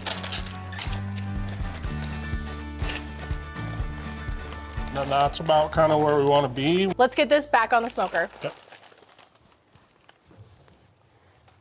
Perfect. All right, talk to me about how long are we going to be cooking the brisket now that it's wrapped, or what temperature are we looking at? Yeah. What are kind of our signifiers that our brisket is ready to come off the smoker? Well, the biggest thing for us is I think that when you put it back on there, again, that you're going to leave it alone for a little while, because the more you keep opening and touching it and putting the thermometer in there, the temperature drops all the time. Once we get to that point, we want it to start rendering out, like we talked about that fat band that It's beef. You can eat the shit raw. separates the two muscles. It really starts to render when you're in like above 275 as far as temperature on a pit goes. I love the idea of starting it a little cooler and building up the heat over your pit throughout the cooking process. Now we're gonna bump the temperature up a little bit. I would say 275, and we'll let this roll until we're finished cooking. To get to kind of where I feel like it's gonna be done, you're like three hours, maybe 2.5, somewhere around there. Okay, so we'll come back in an hour and a half. There is a little bit of an art form to slicing a brisket because there are two different overlapping muscles. And if you don't slice both against the grain, you could end up with brisket that is stringy or tough. I think we're ready to test our brisket. So I'm gonna grab it off the smoker, pull it over here, and then you can walk me through what makes a perfect finished brisket at the restaurant. Yeah. Feels good. I can tell in your hand that it's got some bend to it. Yeah. If you feel like you could put your fingers together between the muscle right there, you know it's done. It's not fork tender, it's finger tender. There you go. That's next level. Talk me through what happens next. So I think this is the step that a lot of the backyard cooks or the people that are cooking at home like kind of overlook or miss. It's really important to get the brisket to rest. I usually like to plan on about Yes, imagine that, resting. 4 hours. Yeah, my burgers aren't cold, by the way. They're rested.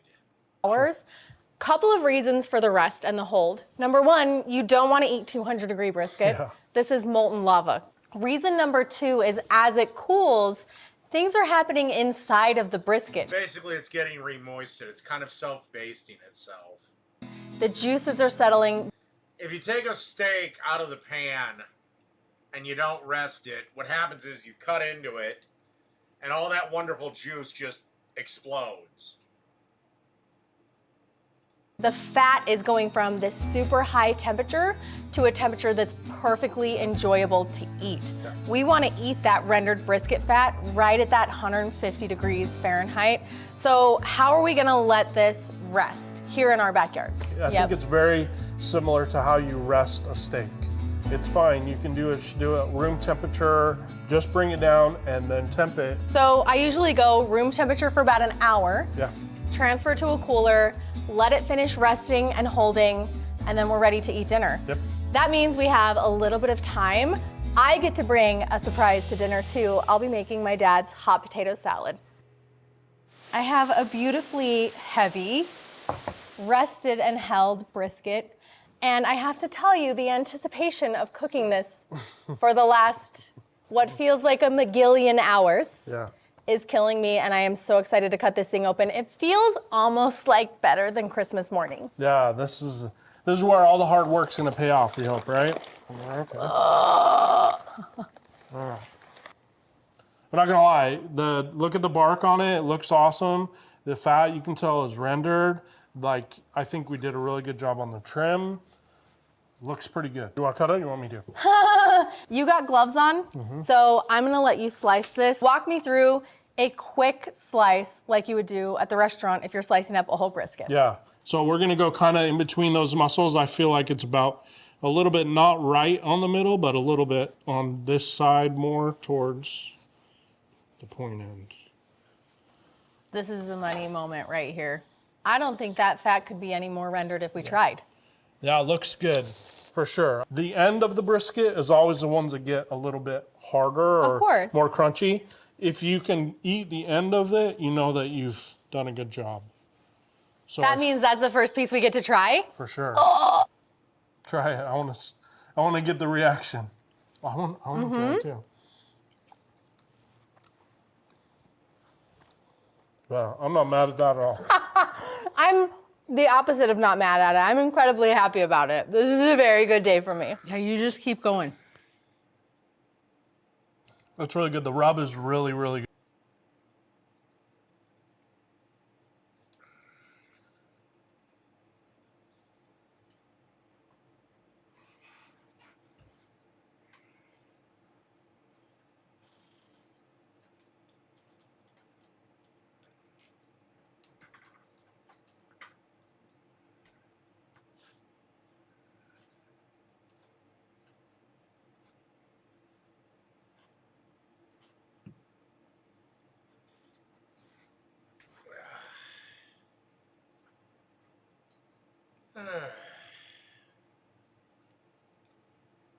Good. You have a little bit of savory in there that I'm getting, but the pepper is awesome too. If I can stop eating this off the board, we might have enough left to serve people for dinner. No promises. I feel like we nailed it. Yeah. With your expertise and my brisket rub, Yes. we made a tasty combo. Yeah. Let's talk about it. The other recipe that I'm making today and bringing to our backyard barbecue is my dad's hot potato salad. Now this isn't a hot dad's potato salad, nor is it a Ugh, God, hard-boiled egg. dad's hot potato salad, but it's spicy. I'm busting out a recipe from my cookbook, Backyard Barbecue Hero. This is my dad's recipe for a hot potato salad. So I've pre-cooked and cooled 6 russet potatoes. These get a rough chop along with 3 hard-boiled eggs. This potato salad is a russet potato salad recipe. The reason being, as the potatoes are mixed into the dressing, the potatoes kind of break down a little bit. So it all becomes a little bit smooth. You're gonna have a very creamy potato salad. I've got the last of our potatoes and eggs diced. This can all go in a nice big bowl. To the potato and eggs, we're gonna add the rest of our potato salad ingredients. We're gonna start with some finely diced ham. It's savory, it has an amazing texture. Diced jalapenos, green onions, just the greens. Dude, how the hell is she gonna stir this? Dill pickles, sliced green olives, That bowl's already filled up. Get a bigger bowl, bitch!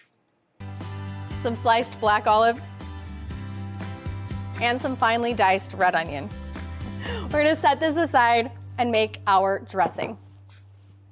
Now this is a mayonnaise-based dressing. To the mayonnaise, I'm gonna also add some whole grain brown mustard, some salt, some black pepper, some garlic powder, some onion powder, and we're gonna give it a whisk. Okay, I have found a bigger bowl, plus it's cute. So we're gonna transfer our potato salad ingredients into our bigger bowl. Dude, that ain't that much bigger! Do you not have a big-ass mixing bowl? Add in the dressing, and I really like to use a rubber spatula here. It's gonna help break up the potatoes a little bit, but not too much. We just give this a nice stir and make sure that dressing is over all of the pieces of the potato salad. Okay, another thing you need in your kitchen, a big-ass fucking mixing bowl. You can find them at Target. Potato salad is ready. This can go into the refrigerator. I'll even make this a couple hours in advance so I don't have to worry about it right before we're eating. I have a little bit of time left until that beautiful brisket is ready to eat. The first time I tasted a Central Texas style of brisket, dark, amazing bark on the outside and melt in your mouth meat, my mind was absolutely blown. Woo, yes. Hey. Who the fuck are all these people? Oh, brisket time, baby. I'm actually sad Jason couldn't join us for dinner. He had to go back to the restaurant, but we will enjoy this brisket in his honor. And I'll save him a side of potato salad. All right, guys, it's time to eat. Dish up. Brisket accoutrement. Assorted pickles. Oh, hi, brisket. Yeah, it's just been sitting there Is that hot unattended. potato salad? Yeah, it is. Hottest dad you've ever seen.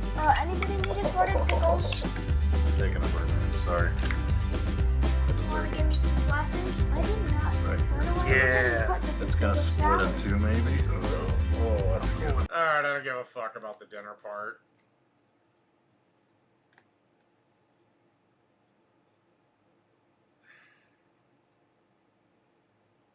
Alright, now we're gonna do Sam the cooking guy.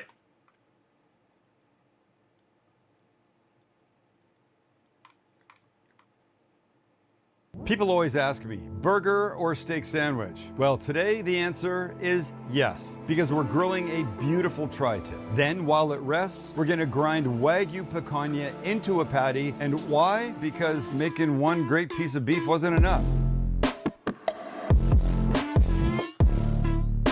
That is an incredibly gorgeous tri-tip. Like, some of you in the other parts of the country don't know what a tri-tip is. Well, guess what? Your cows have these. It comes from the bottom sirloin, and I just don't know why they're not Yeah, but my cows are whores, so they won't give those up. bigger in your part of the world, but they're huge out here. But because beef is expensive and I don't want to F it up, we're going to use the Typher Sync Gold leave-in thermometer to get us through the cook perfectly. Then you don't have to worry. It's on autopilot basically, and I'm going to get you there. So here's what we have to do. We've got to make this shallot sauce. We've got to grind the picanha to get our beautiful patty. And then, cook some mushrooms. Then we cook the tri-tip, then we build. Start with a little butter, a little olive oil, and some finely diced shallots. I always tell you, if you didn't have shallot, you could use a little red onion, a little yellow onion, you'd be fine. The problem is shallots are a hybrid of onions and garlic. That's why they look like a red onion that's also a garlic clove. So if you're going to do the onion method, if you want the same flavor, add just a bit of garlic.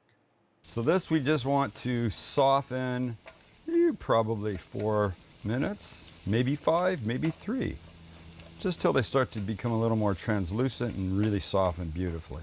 All right, well, they're just starting to get a little color, and I don't really need them to, but they have one more ingredient, and that's a little beef broth. Like that.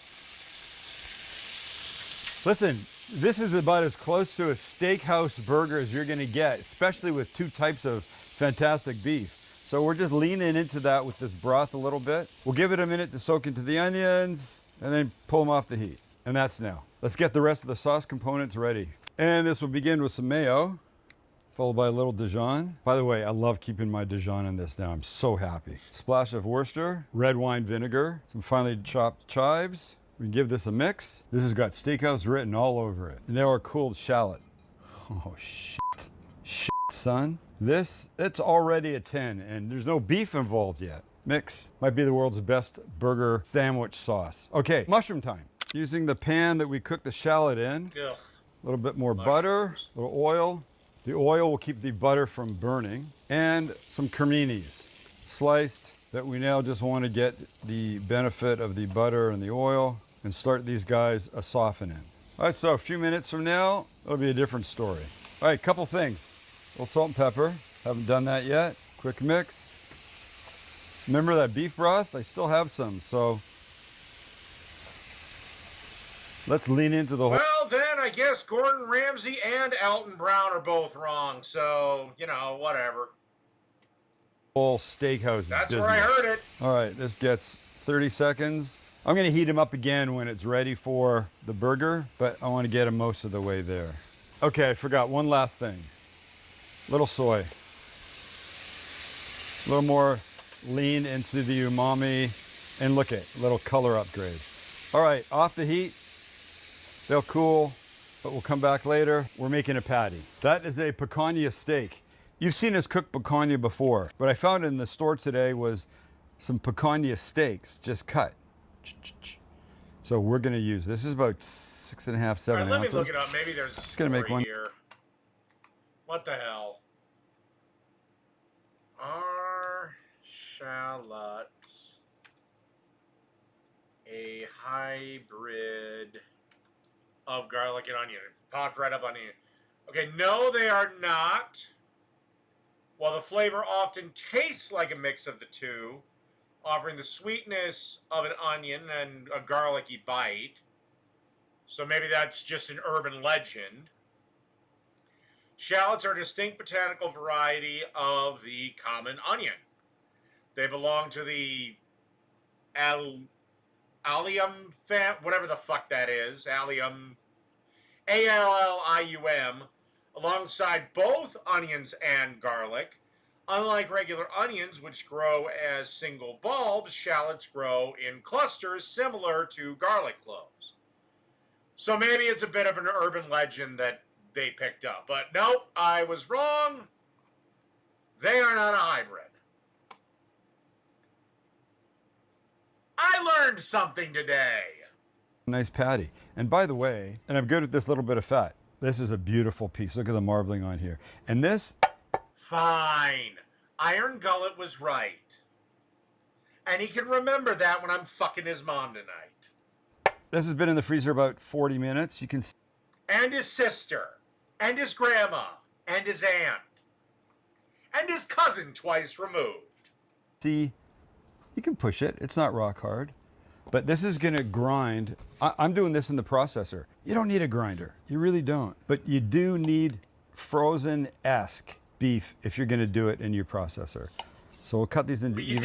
You kind of need it not quite frozen, but you need it kind of coldish, or well, frozen-ish for your grinder too, if you want a good grind. In chunks. Get our processor and whiz away. Pieces go in. Let's pulse. And it's basically just to deal with the friction of grinding, or in this case, processing, whatever the hell this is called. And we're looking for chunky, not mash. And look what we've got. It's fantastic. All right, let's make a patty. Beef out. Oh, this is going to be too much. I can't make a patty this big. We want to be gentle with our hands, but we'll season it just a little bit. Oh my God. Look. Again, this is just more me. I don't season the meat before I make the patty. I season the patty after I make it. But again, if you want to season the meat before you make the fucking patty, go ahead and do that. Look at this. This might be one of the greatest little patties ever. We'll save this for a little mini guy or something. It will not go to waste, I can assure you. That might even go in a pan with some onion and then a beaten egg for breakfast tomorrow. Okay. Why not just make smaller patties and just do a double? Nice little patty. We're setting ourselves up for success here. Okay, leave this guy, leave this guy. Let's look at our tri-tip and talk about what we're doing. That's our tri-tip. Hence named because it's 3 corners. Tri-3. It's beautiful, isn't it? This is a really nice one. The only Triforce worth a fuck. This has had most of the unnecessary fat taken off. Tiny bit of silver skin here. This is all going to melt away. It's going to be great. But we want to see that little jerk Link in his goddamn gay-ass green tunic. He's in it. So here's what we're using. If I'm going to fight a fucking pig wizard, it better be for something like that, not a goddamn magical little bunch of bullshit. We're just going very simple today. Equal parts salt, pepper, and garlic powder. And we'll mix. Bring our kid back. What about onion powder? Onion powder's good. What about onion powder? Fuck's wrong with onion powder? Like we can go just a tiny bit of oil. Don't need a lot. You almost don't need to do this, but I always feel a little bit better with everything sticking. And then we season. And it's fairly thick, so you can be fairly aggressive with this. You got this guy done nicely. Okay, seasoned up. Let's talk about our leave-in thermometer. Okay, here you go. Typhor Gold. It has 2 probes. So if you do... Does Link not have a green tunic? I believe he does. Link is also the most chickified male character in goddamn video game dumb. Plus, I hate Zelda games. The last one I played was Link to the Past on SNES.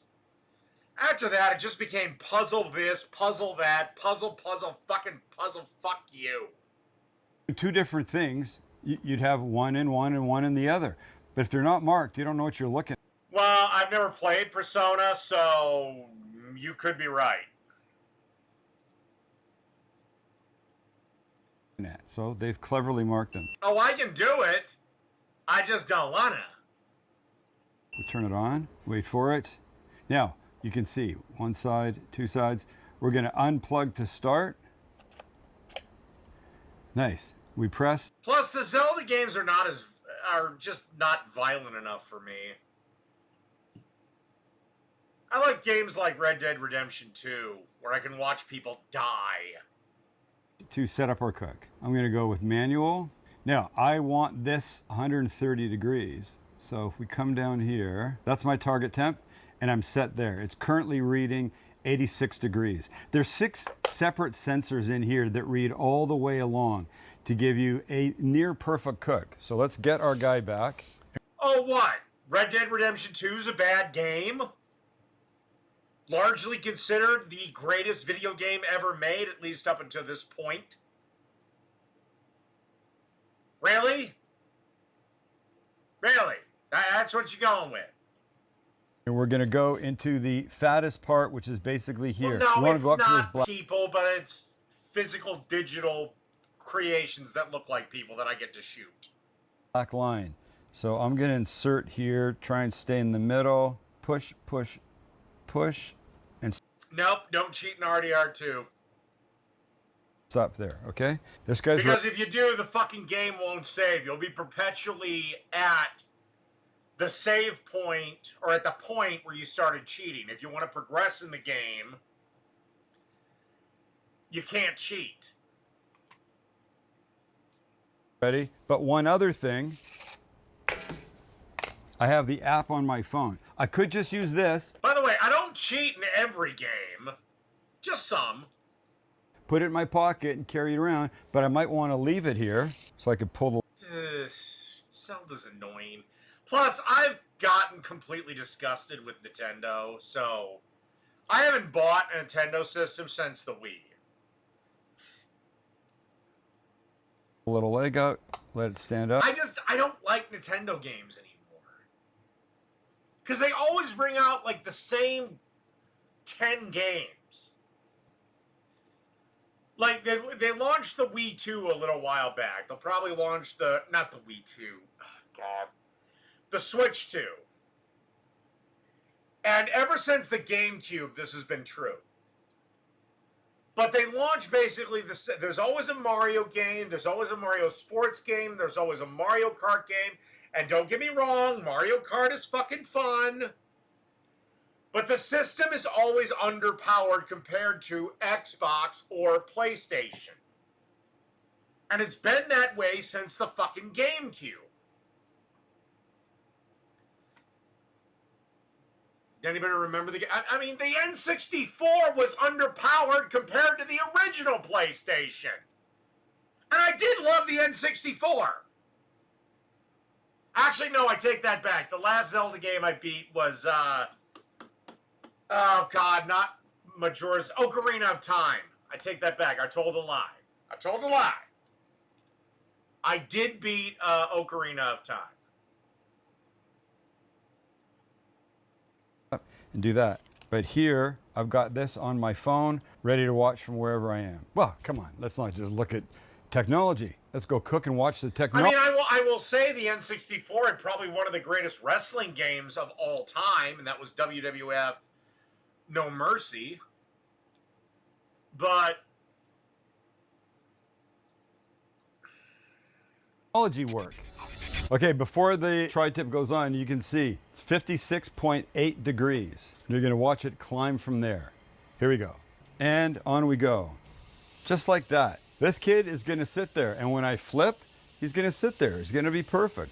I'm happy for the help with this because without a thermometer, yeah, no shit, I'm old. I say that all the time. I go back to the days of the original NES. And those maddeningly frustrating games. of any kind. Even the ones that were good. I feel like I'm flying blind out here and I don't want that. In my kitchen, the most important tool I have are my knives. Out here at the grill, the most important tool I have are my thermometers. And in this case, my gold sink from Tafer. So let's just give him a 180 while we're here. Beautiful. Okay, my friend, give you another few minutes, then we'll flip to the top side. Let's turn our friend over, shall we? Great stuff. Great stuff. And now you can see, tracking this on my phone, we're at 59.4. You can see the internal temp. Ow! That's really hot. The internal temp, the ambient temp. When it gets close, that says remaining. It'll tell you how much time is left before you have to pull it off. We broke 6. Best NES game. Punch-Out was damn good.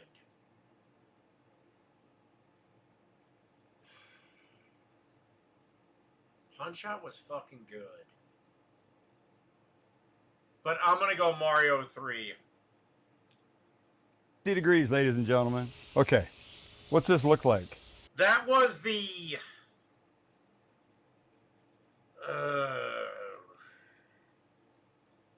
I'm going to say second. That was the best Mario game. It was, on one hand, the easiest to beat.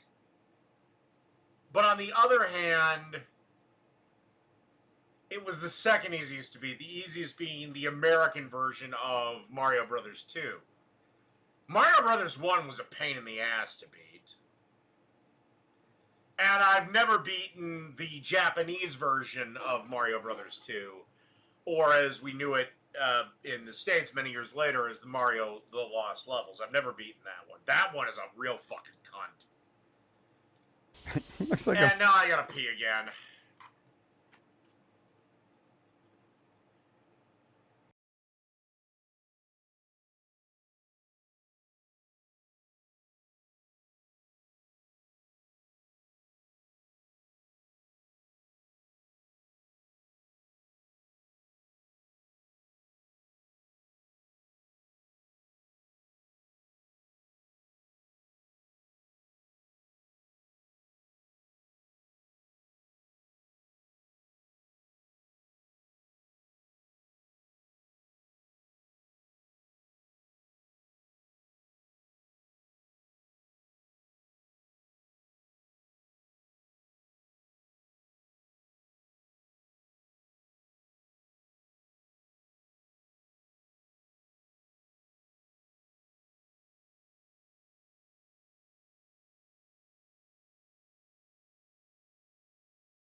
Alright.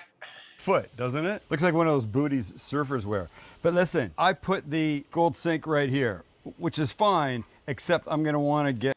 Oh god, my little sister loved fucking Mario Paint. I didn't mind it. I like to fuck around with a music program.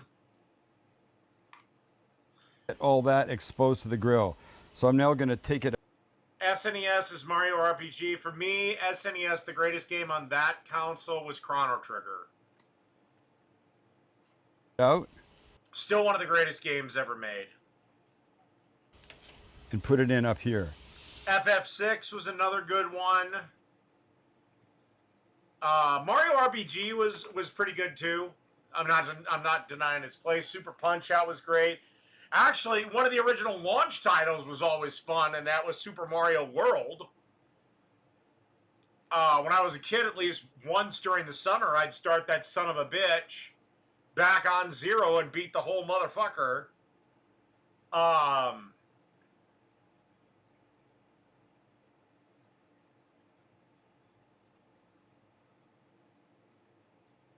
What else?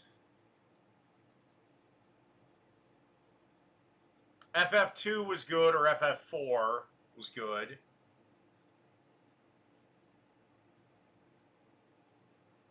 Super Strike Eagle was awesome. Anyway. Like this. There we go. Oh, Donkey Kong Country was fun as fuck. I still to this day do not know how they got that game to run that well on the Super Nintendo. So now when I want to cook them this way, I can. It's just a matter of exposing everybody as much as you can all the way around. If it wasn't obvious, today's video is sponsored by Type. Did I play a lot of video games because I had no friends?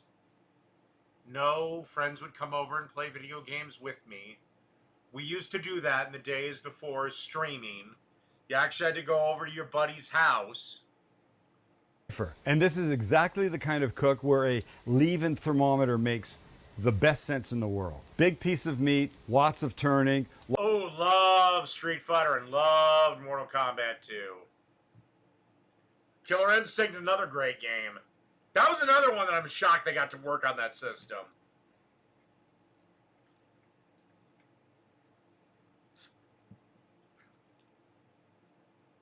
Clay Fighter was fun too. That's kind of gotten lost to time. You'd have to be about as old as me to remember that. I did play Perfect Dark. I did like it. But didn't you have to buy an extension for the N64? One game on the N64, you had to buy this, like, extra RAM or extra something, just this add-on to play the game properly. And I know for a fact these days that particular add-on extension, whatever the fuck, is incredibly rare to find. Lots of waiting. And the last thing I want to do... I never really played Earthbound much. Even with like a ROM or something. My cousin, he really liked that game. I know he is kicking himself now because he owned the game.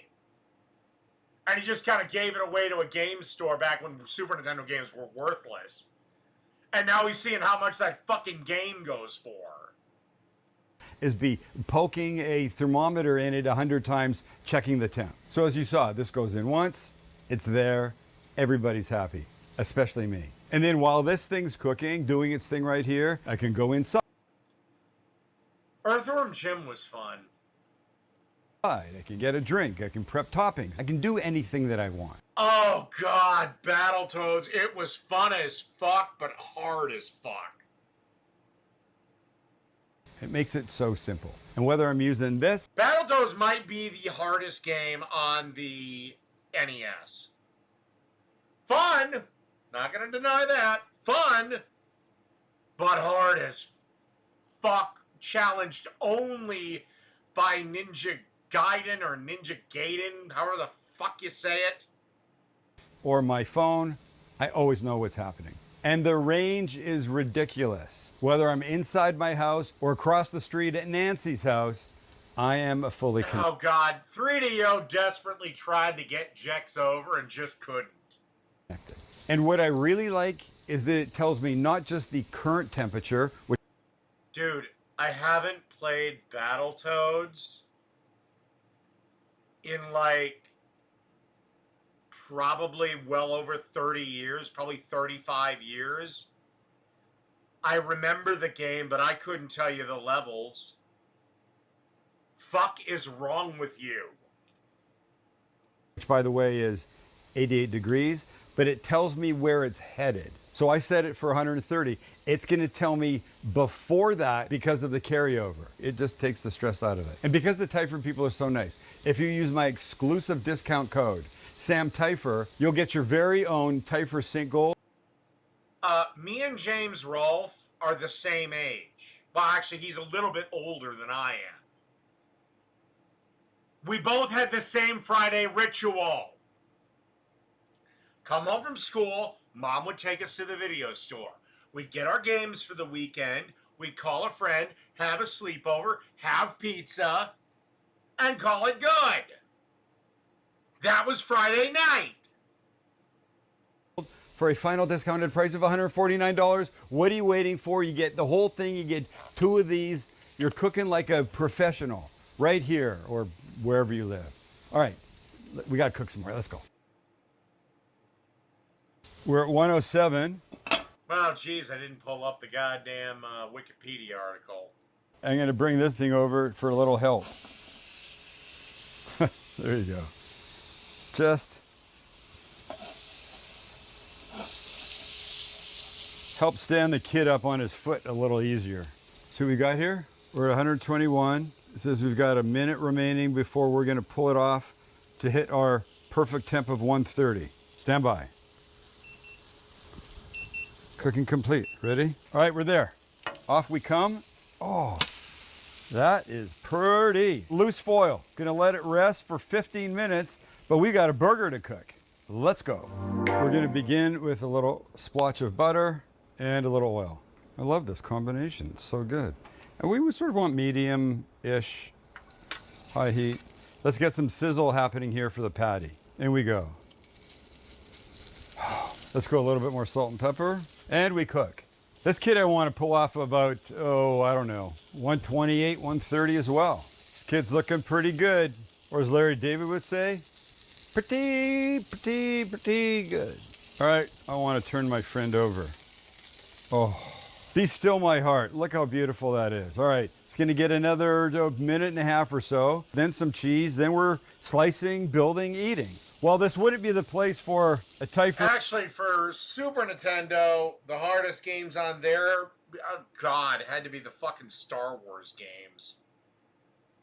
Especially Super Return of the Jedi. Why? Because they forced you to play as fucking Wicket. Yeah, the little brown teddy bear fucker. Oh, that level was a cocksucker. Leave in thermometer. It would be the place for the Typher instant probe. And our temperature is, oh, here, you can have a look. 112, 113. Okay, and we're there. It's cheese time. Quick melt, and we're building. I like Roller Coaster Tycoon, but I only ever played it on the PC. I'm pretty sure it made a port to one of the PlayStations.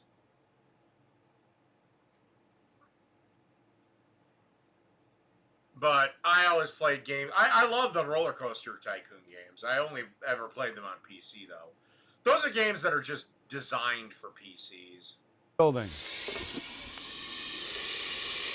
I do enjoy The Sims from time to time. And we're there. All right, let's get our buddy out, cut some tri-tip, and we go. Let's see what we've done. Sure looks beautiful, doesn't it? And you notice how the grain runs this way here, and then this way here. You have to cut against the grain. So it's like a 2-grain little roast. If you wanted to, you could cut right there, and then this one you'd go this way, and this one you'd go this way. But watch what we're gonna do. Let's just do this. I'm gonna make one incision. Oh, that's the wrong word. I'm gonna make one cut right here. Let's see how we've done. We've done like that. So that was the goal. The goal was medium rare, and at 130 degrees, I believe we've found that. So what we need are some nice slices. Here we go. Oh, this feels so beautiful. Lucky, lucky, lucky. You know, this is gonna be on top of this thing? Two of the greatest cuts of meat in the same burger in two completely different ways. I'm trying to go pretty thin. One more, just in case. Let's go. Bottom bun. Remember this? This shallot sauce. Come here, Patty. Very nice. Tri-tip. Oh my God. Remember our mushrooms? Wow.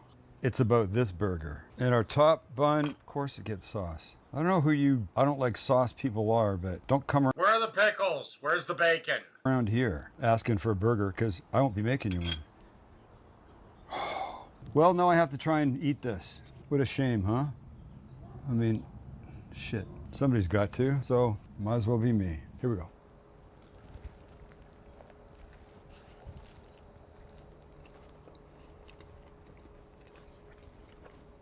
Well, yep, I'm not gonna lie. Double beef, incredible. The pecan.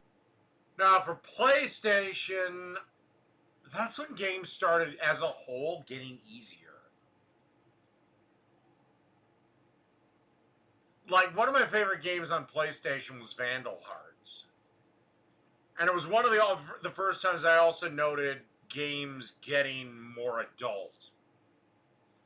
Because it had things like, it was one of the first RPGs that had blood.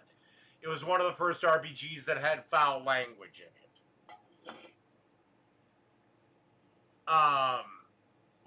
Suikoden was another one that I enjoyed. God, I'm trying to think of hard-ass PlayStation games. My nephew loved Castlevania Symphony of the Night, but I don't consider that particularly hard either.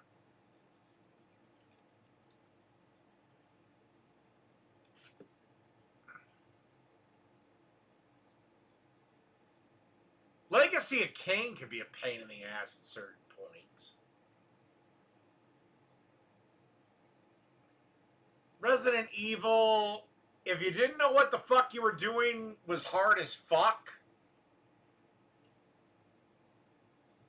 But once you figured out the puzzles, I mean, it wasn't that difficult.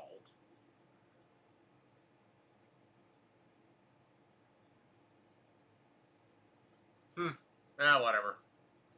Patty, so flavorful. The tri-tip, rich, luxurious. That shallot sauce, though, come on. And then the mushrooms, just bring it all home. Don't forget, I did this with the help of the Teifer St. Gold. Use my code Sam Teifer and get your very own for $149. Come on. You'll make more than just this with that. You'll make everything with that. But this, so good. All right.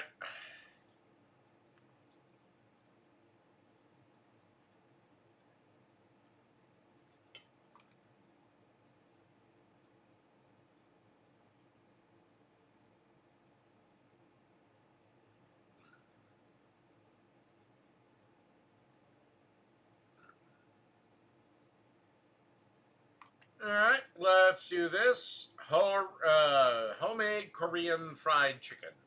If your Korean fried chicken doesn't look like this and sound like this, you're probably making it wrong.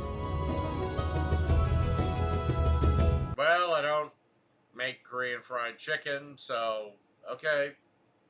Teach me, coach, teach me. We'll start with a quick chicken marinade by combining some rice wine or alternatively a little apple juice and rice vinegar, as well as a few smashed cloves. Except, wait, already okay, it's sponsored by Pellegrino.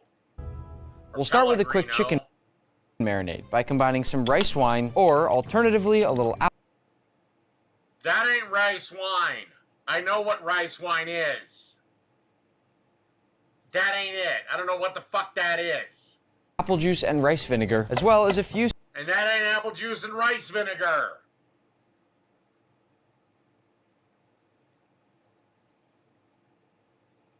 I mean, that could be milk and rice vinegar, but that ain't it. Smashed cloves of garlic, a bit of freshly grated ginger, and a little salt and... No, it's not. Rice wine is sake. It's clear.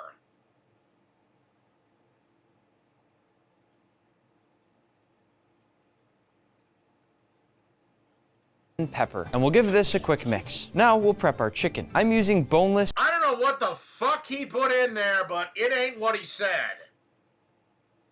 Skinless chicken thighs. These have a higher fat content than chicken breasts, which means they'll stay juicy when we double fry them. I'm cutting my chicken here into 2-inch chunks and dropping it straight in the marinade as I go. It's okay if they're a little bit different sometimes, but remember, the more uniform, the more even they cook. Now that our chicken's all in that marinade, I'll give it a mix, make sure that chicken's fully coated, and then we'll cover this up in plastic wrap and let it rest at room temperature for 30 to 60 minutes. And in the meantime, we'll work on our pickled radish. Why does Korean fried chicken always come with pickled daikon? Well, this style of chicken is fatty, sticky, and has lots of sauce. So pickled daikon acts as the perfect palate cleanser to cut through all that richness. Not only does it give a nice sweet and sour balance, it's also one of the crunchiest foods I can possibly think of. Listen. To make our pickling liquid, I'm gonna put a medium pot over high heat and add in some water, rice wine vinegar, sugar, and salt, and now we'll bring this to a boil until the sugar and salt have dissolved. We'll pour this over our daikon, cover them up, and place them in the fridge until you're ready to eat them. Seems like his rice wine vinegar is pretty fucking clear there.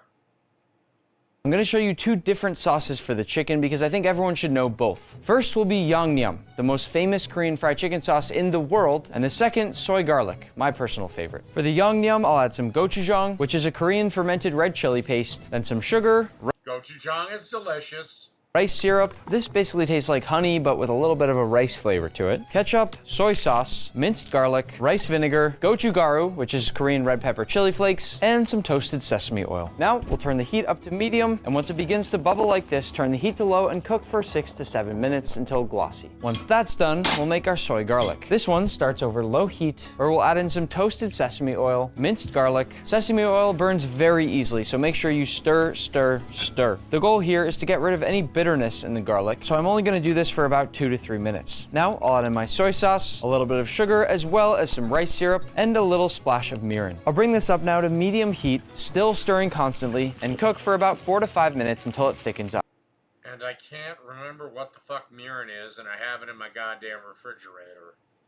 Every so often, if this one bubbles up, you can move it off the heat and then keep stirring. You don't want to burn that soy sauce. Our sauces are done, which means time for chicken. This next part is quick and easy. There's already so much flavor in the marinade and the sauces that we don't need to do much with the dry dredge. My method when frying is always the same. I've got one glove to take the wet stuff and put it into the dry stuff, and then I've got one glove to coat whatever it is I'm frying in all that dry dredge. Like any time we fry, we really want to squeeze it into the chicken here. And once it's fully coated, give it a little shake and put it off to the side. I did that first piece so you could see what I was doing, but now I can go in bigger batches. What that glove trick does is make sure that I'm not coating my fingers with all that batter. You know when they get really thick as you go back and forth? This trick totally fixes that. I'm also curious to Well, I guarantee you there's dairy in that fucking wine.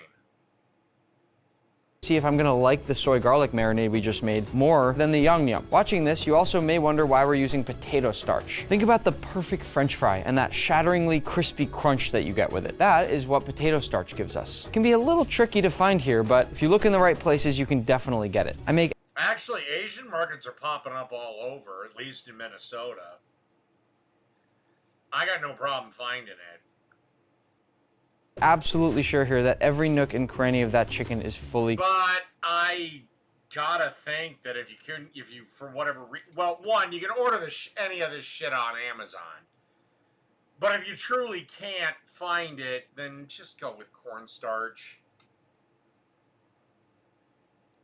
Coated. I'm now realizing I'm gonna need a much bigger tray for this. And I'm just gonna fast forward now through the rest of the dredging process so you don't have to wait. Now it's time to fry. We'll fry our chicken in 2 different stages. First, at 300 Fahrenheit for what I call the cooking stage, because we're cooking the chicken at a lower temperature to cook it all the way through, but not getting any color quite yet. You'll see I also create this gentle vortex so the chicken pieces don't stick to each other here. We're frying for about 6 to 8 minutes just to get it cooked through. Once done, I'll toss it on a paper towel, wire rack line baking sheet and space it out just so those pieces of chicken don't steam each other and become soggy. And then I'll continue with the second batch. Like I said, I'm making a lot of chicken, but don't worry, I'm not gonna make you watch this all over again. The second stage of frying is at a higher temperature, where we wanna get that golden brown crispy crust. And this one I call the frying stage. With this stage, I like to move the chicken around to make sure every piece is hitting the oil in different heat spots. That way, it'll crisp up evenly. And the nice thing about this frying stage is that your chicken should already be fully cooked, which means this stage is mostly visual. When you feel like your chicken is golden brown enough, you can take it out. You should also be constantly monitoring your temperature to see where you're at. I'm supposed to be frying at 350 right now, and I'm right at 358, which is perfect. When it looks something like this, we're good to pull it. Listen to this.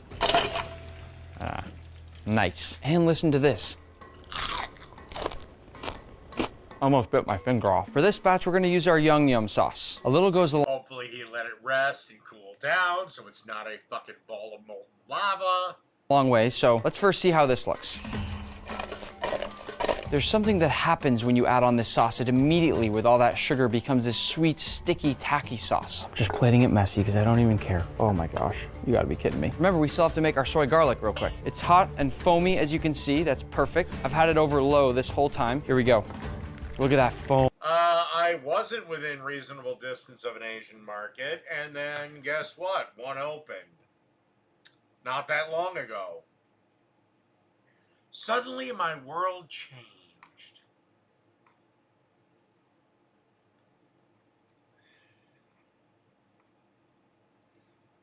Ooh. Looks like espresso. Oh, I smell it. It's nutty, caramelized, so different from our other one. I'm already eating so much of it. This is the most I've eaten before something's been plated in all of Nick's kitchen. So hot, it's burning my fingers, but I don't even care. Most Korean fried chicken spots garnish in the exact same way. A few chopped green onions over the chicken. It looks nice and gives that fresh flavor, and some toasted sesame seeds. And of course, we can't forget about the pickled radish. And now the big question, which is better? We're gonna start with the yum. That is insane. There's sweet, there's heat, there's umami, there's tang. It's got the most perfect balance of any chicken ever. And the nice thing is we've got our palate cleanser, this pickled daikon. And now for the soy garlic. This one packs a deep, caramelized, rich umami flavor right away. It's right on the verge of being too salty from all that soy sauce, but it's not quite there. This is hard. Both of the best bites of Korean fried chicken I've ever had. But the real question still, which one is better? I guess you'll never know. I'd say I'm joking, but I honestly can't decide. They're both. You know. You're lying to us, you little shit.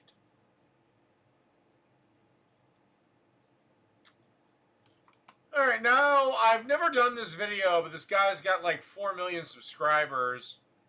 It's Tasting History with Max Miller, and it's cooking for the William the Conqueror's army. Today we are talking about 1066, and I'm wondering how historically accurate he's going to get, because some of the things they ate back in the day are illegal to eat now, like swans.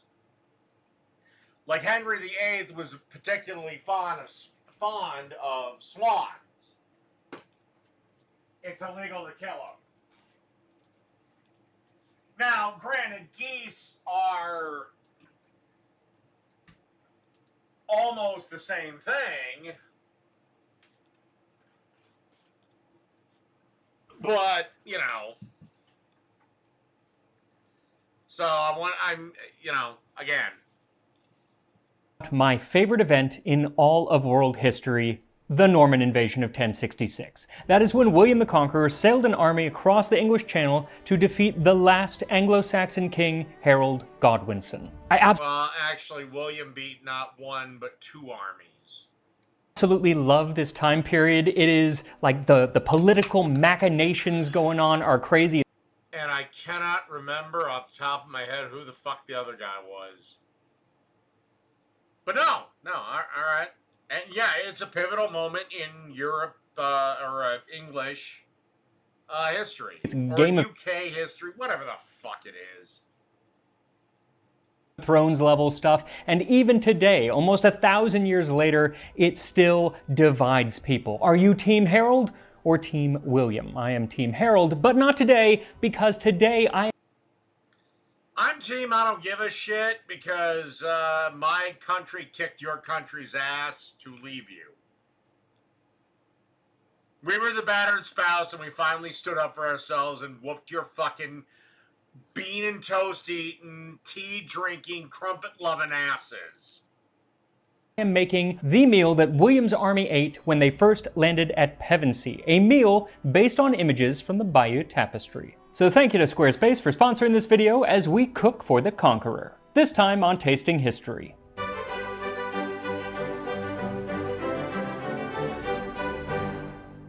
So I was inspired to do this video because for the first time in over 900 years, the Bayeux Tapestry has returned to England, at least for a while. And I cannot put into words how much I absolutely love this piece of art and what it depicts. That is the events leading up to the Battle of Hastings and then the battle itself. I love the Bayeux Tapestry so much that it is all over my house. I have tons of books on the topic. It's on my couch, it's in my kitchen, it's on my walls, it's even on my license plate. And one thing that I love about it is that it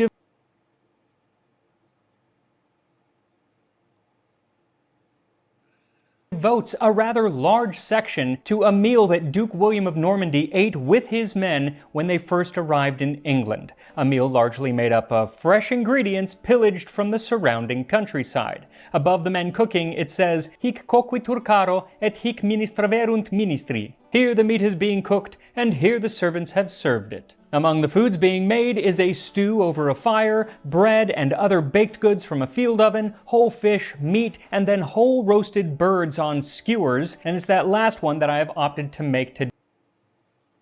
What about all the female peasants that were riding dick at the table? Some of them willingly, some... Unfortunately, this period, the 11th century, is really rather sparse when it comes to actual recipes being written down, so we're going to have to look to the first medieval French cookbook. Yeah, no shit. Le Viand. God, when was the first cookbook? I mean, the first American cookbook didn't show up till the 19th century. De Devant around the year 1300, and it is indicative Up until then, yeah, cooking recipes were just oral. of the type of cuisine that someone like William of Normandy would have eaten. And it has a recipe for poule rôtie, roast pullets. They should be plucked in water, larded and roasted. They are eaten with cold sage sauce or with cameline sauce or with verjus. Now a pullet refers to a small hen, so I'm going to be using a Cornish game hen. Then it says it needs to be That's a little bit beyond a small hen. Normally a small hen... I gotta think, and again, we're just suppositioning what he means. I gotta think that's just a small chicken. Because a Cornish game hen barely feeds one person. But again, like I said, we're dealing with a manuscript that's how many centuries old. And what the fuck did he mean by that? larded with... And did he even... Were those even chickens? Because the chickens actually made it over to Europe, because chickens are Asian. That's where they descend from. Did chickens even fucking exist in Europe at the time? Because one of the dumbest things from Renaissance fairs is you see these guys thinking that people in the Renaissance era or the medieval era were sitting there drinking beer, which they were, but they were eating a big old fucking turkey. Like, no, the turkey is indigenous to North America. They didn't know what the fucking turkey was till like 1543, till Sir Walter Raleigh actually brought the motherfuckers back from America. Now, granted, the British fell in love with the motherfuckers. But, so was that even a chicken? Was a common practice. I don't know, maybe it is a Cornish game, man, because that sounds like something in that region that would be native. Ah, fuck it, whatever. Practice, especially with lean meats, of literally sticking pieces of lard actually... I mean, I'm sorry, but a Cornish game hen is so fucking small that it's like it's one bird a person. Like, if you ever want to torture your pet parrot, make Cornish game hen and eat the soul son of a bitch. Into the meat. Now, if you have something bigger, you can actually sew it into the meat. For something the size of this Cornish game hen, I just made some incisions and then stuck some guanciale in. Then you want to truss the legs with some string and skewer the hen. Now at this point you can either cook this over an open fire or use a barbecue or just in the oven. Also, I'm only using the skewer as a nod to the Bayeux tapestry, which is actually technically an embroidery to be pedantic. But if you don't want to use a skewer, you don't have to, you can just put it... If I was to recreate this, but again, this is me being nitpicky and pissy, I'd probably do it on my barrel smoker over a live fire. it into a baking dish and pop it in the oven at 450 degrees Fahrenheit, 230 Celsius, and roast for 20 minutes. Dude, why is your oven smoking? Then reduce the heat to 350 degrees Fahrenheit, 175 Celsius. Great, now I gotta pee again. Life sucks. Everything sucks.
And roast for another 20 minutes or so, or until it is done to your liking. Now you'll note that the bird is not actually seasoned in any way, but the recipe says that it would be served with a sauce, either verjus, which is the juice of unripe grapes, kind of sour, or a cold sage sauce, or what I think is the most medieval of all of the recipes, a cameline sauce, which is a cinnamon sauce, and that's what I'm gonna do. To make cameline sauce, take ginger, cinnamon in great abundance, cloves, grains of paradise, mace, and as much long pepper as...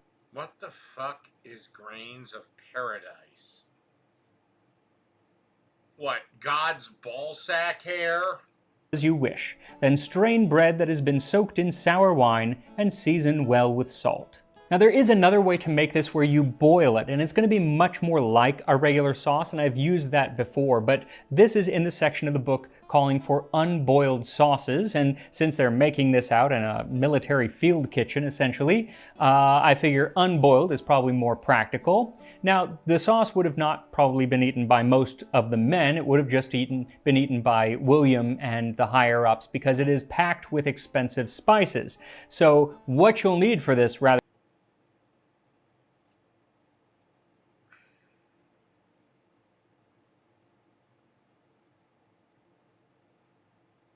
I'm trying to remember if the Silk Road was open at this time, and I cannot.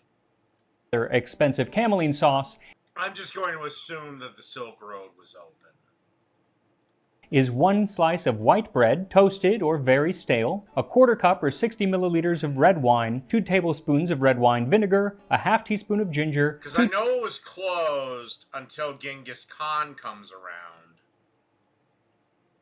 And then Genghis Khan tries to reopen it, and the Muslim caliphate in what is present day, I believe, Iraq, you know, kills the 2 emissaries and takes their shit. So Genghis Khan goes to war and just decimates the fucking region. Teaspoons of cinnamon, a pinch of cloves, a pinch of salt, and then 3 spices which are not very common in modern cuisine, but were very common in medieval cooking, and those are grains of paradise, just a pinch. These have a What the fuck are grains of paradise? flavor like black pepper. Okay, I gotta look this up, and can I buy it? Grains of paradise.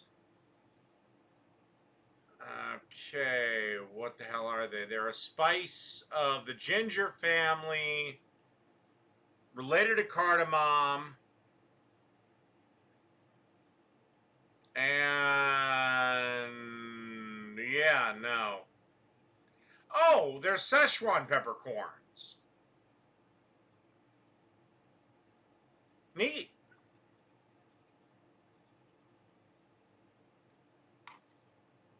But are more floral and citrusy. They're very interesting. A 1/4 teaspoon of mace. This is sometimes still used today, but just not as often. It's the outside webbing of a nutmeg. And then a pinch of long pepper, about 1 piece. This is similar to black pepper, but with a little sweetness and a little more heat. And I'll put links in the description to where you can find those, because most of those are not readily available at markets. Sometimes mace is, just kind of depends.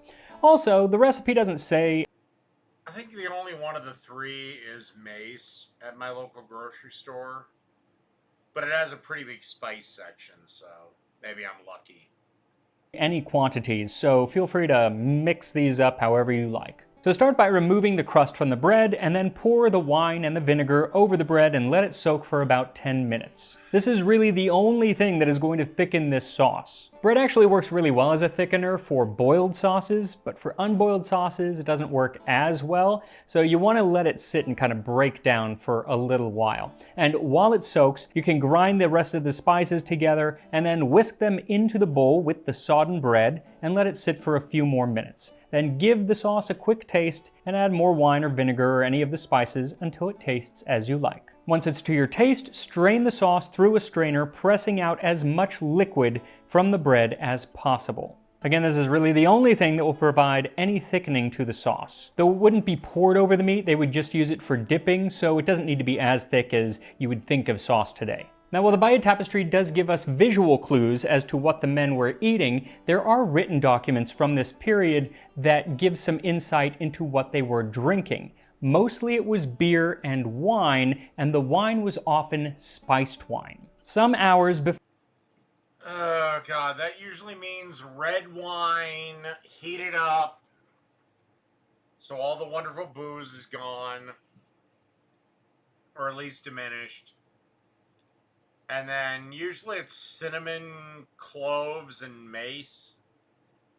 Before William and his army landed on the southern coast of England, the Duke found himself in need of a morning meal while crossing the English Channel, and the Norman chronicler William of Poitiers wrote that the Duke partook of an abundant meal accompanied by spiced wine, as if he were in his hall at home. And William drank this spiced wine on a boat shortly after he had left Normandy. And as it happens, I will also be drinking some spiced wine on a boat in Normandy this November when I lead a cruise down the Seine, and there are only 4 spots left. It's almost sold out, but there are 4 spots left if you want to sign up. There are also a few spots left on our river cruise down in Colombia later this spring, so I will put links to those in the description, or you can follow me on Instagram for updates. As for the Hippocris itself, I am going to make a cup, but not before I tell you a little bit more about what it was like to feed an 11th century Norman army on their way to conquer England.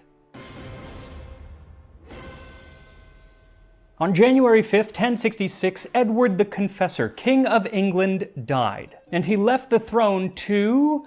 well, that's the big question. Who did he leave it to, and was he even allowed to leave it? Because at this time, the English king was actually chosen via an election.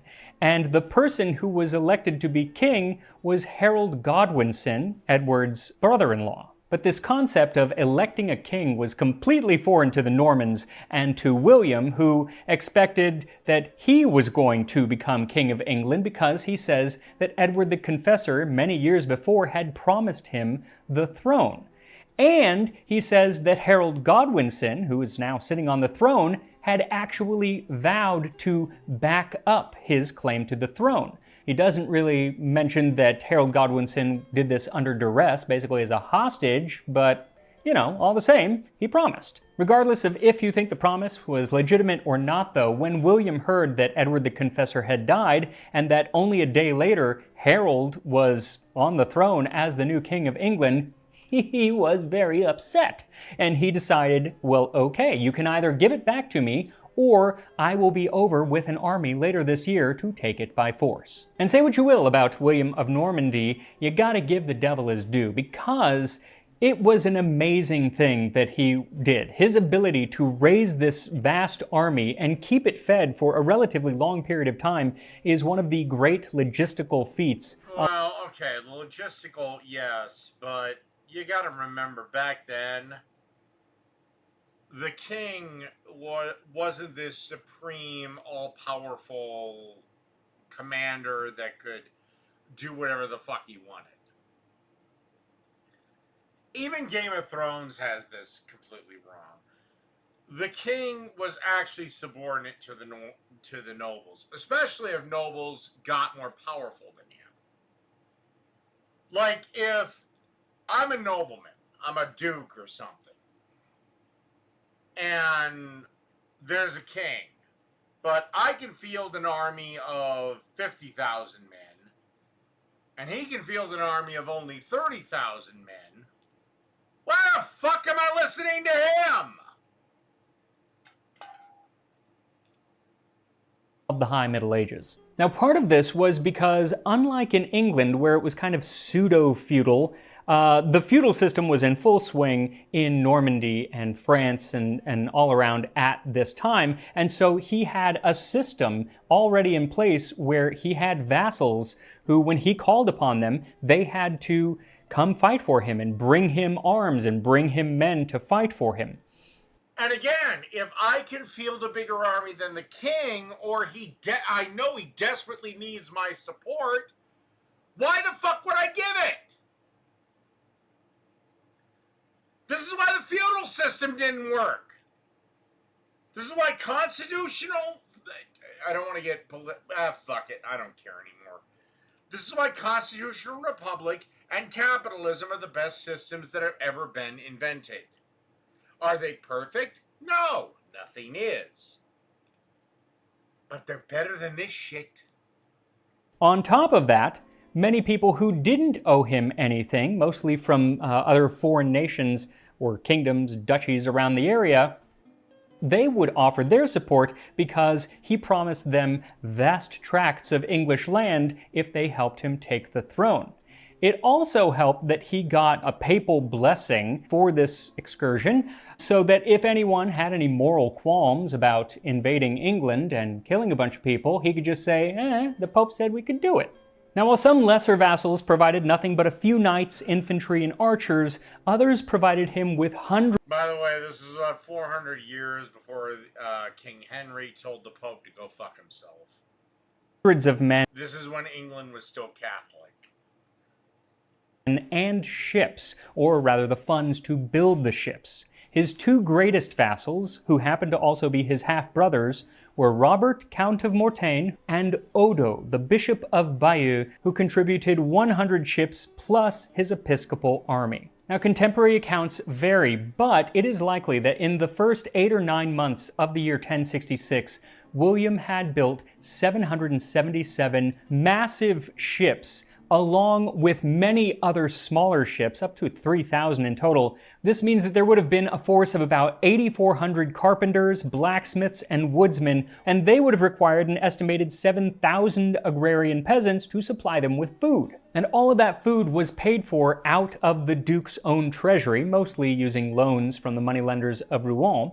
And while this was an amazing feat, what really was amazing was how he did it once all of the knights and soldiers started to arrive. About 8,000 fighting men, probably 3,000 of which were knights or heavy cavalry. That number also varies wildly, but it was about 8,000 to 10,000 probably, and it was around August when they... But if you have that many knights, man, you're gonna fuck shit up.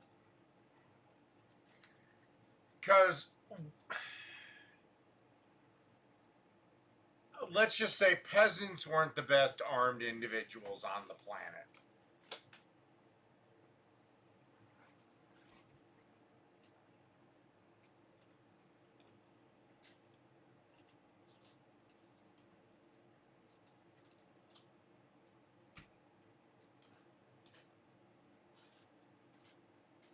I mean, I'm not saying it was like Braveheart, where they were sitting there with their little fucking tunic and, you know, like they basically had a stick. I mean, of all the movies that I like, Braveheart has got to be the most historically inaccurate. I mean, there's a guy, when they do the Battle of Stirling, which is actually the Battle of Stirling Bridge,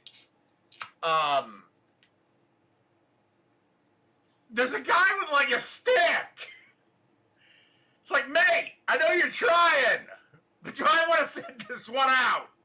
Or hang back until you can get yourself a proper weapon from somebody that's dead. Arrived at the mouth of the River Deve. With them, they would have had an army of sailors and blacksmiths and fletchers and farriers, armorers, carpenters, wheelwrights, leather workers, squires, grooms, and of course, cooks, bakers, sutlers, the list goes on. No, I can open up the lines right now. Just not going to. In all, there were anywhere from 13 to 20,000 people and 5,000 horses, all of whom would be making the cross to England and who would need to be fed for weeks on end before they actually got there. And besides, why would I talk to you on my cooking channel? If it was Dave's Opinions, it'd still be no, but there might be a small glimmer of hope. By most accounts, the army was probably eating about 20,000 tons of grain a day. About 8 tons of flour could be provided by 10 watermills nearby, but most of the flour had to be brought in on river barges from other parts of Normandy. In addition, the army consumed 2 tons of dried peas and beans a day and 2 tons of salted fish or meat, then 40,000 liters of wine and ale, and the horses would have consumed another 17 tons of oats and 35 tons of hay every single day. Now at this time, it was very That's a lot. customary for an army to kind of live off the land and pillage the farms and towns that were nearby. But as this land belonged to Duke William, he did not allow that. So he made sure that he paid for everybody's food, and if anyone was caught trying to take food from any of the surrounding villages, they were severely punished. Now, while William had planned effectively, and given the time period, it probably meant a hot poker to the balls. on feeding all of his men for that certain amount of time, across the channel, Harold Godwinson's feeding of his army was kind of falling apart. See, that summer he Jake talked to somebody last night. Good for him. gathered a massive force, the largest naval and land force England had ever seen, and he billeted them along the southern coast of Sussex to await William, who was expected any day. And throughout August, he fed them on grain stores from local monasteries and his own land holdings in the area, which were considerably vast. But as September came around, those stores were running out. It also seemed like... Although, yeah, this guy does this guy blink? Or does he just, like, do clear eyes between takes? the weather was turning, and so William probably wasn't going to be coming that year, because once the weather changed, he would have to really wait until the spring. And it was time for harvest. And so all of the men of the Fyrd, which was kind of the militia in England, they needed to go home, or else they wouldn't be able to harvest their land. So on September 8th, Harold let them all go. He disbanded the Fyrd and sent all of his ships to Sandwich. Now, the reason that William had not arrived yet was partly because the winds were against him. He had actually tried to make a crossing earlier, but was blown back by a big storm. That's another popular myth. That the sandwich was invented by the Earl of Sandwich because he didn't want to get up from his game, from gambling. But I gotta really think that some son of a bitch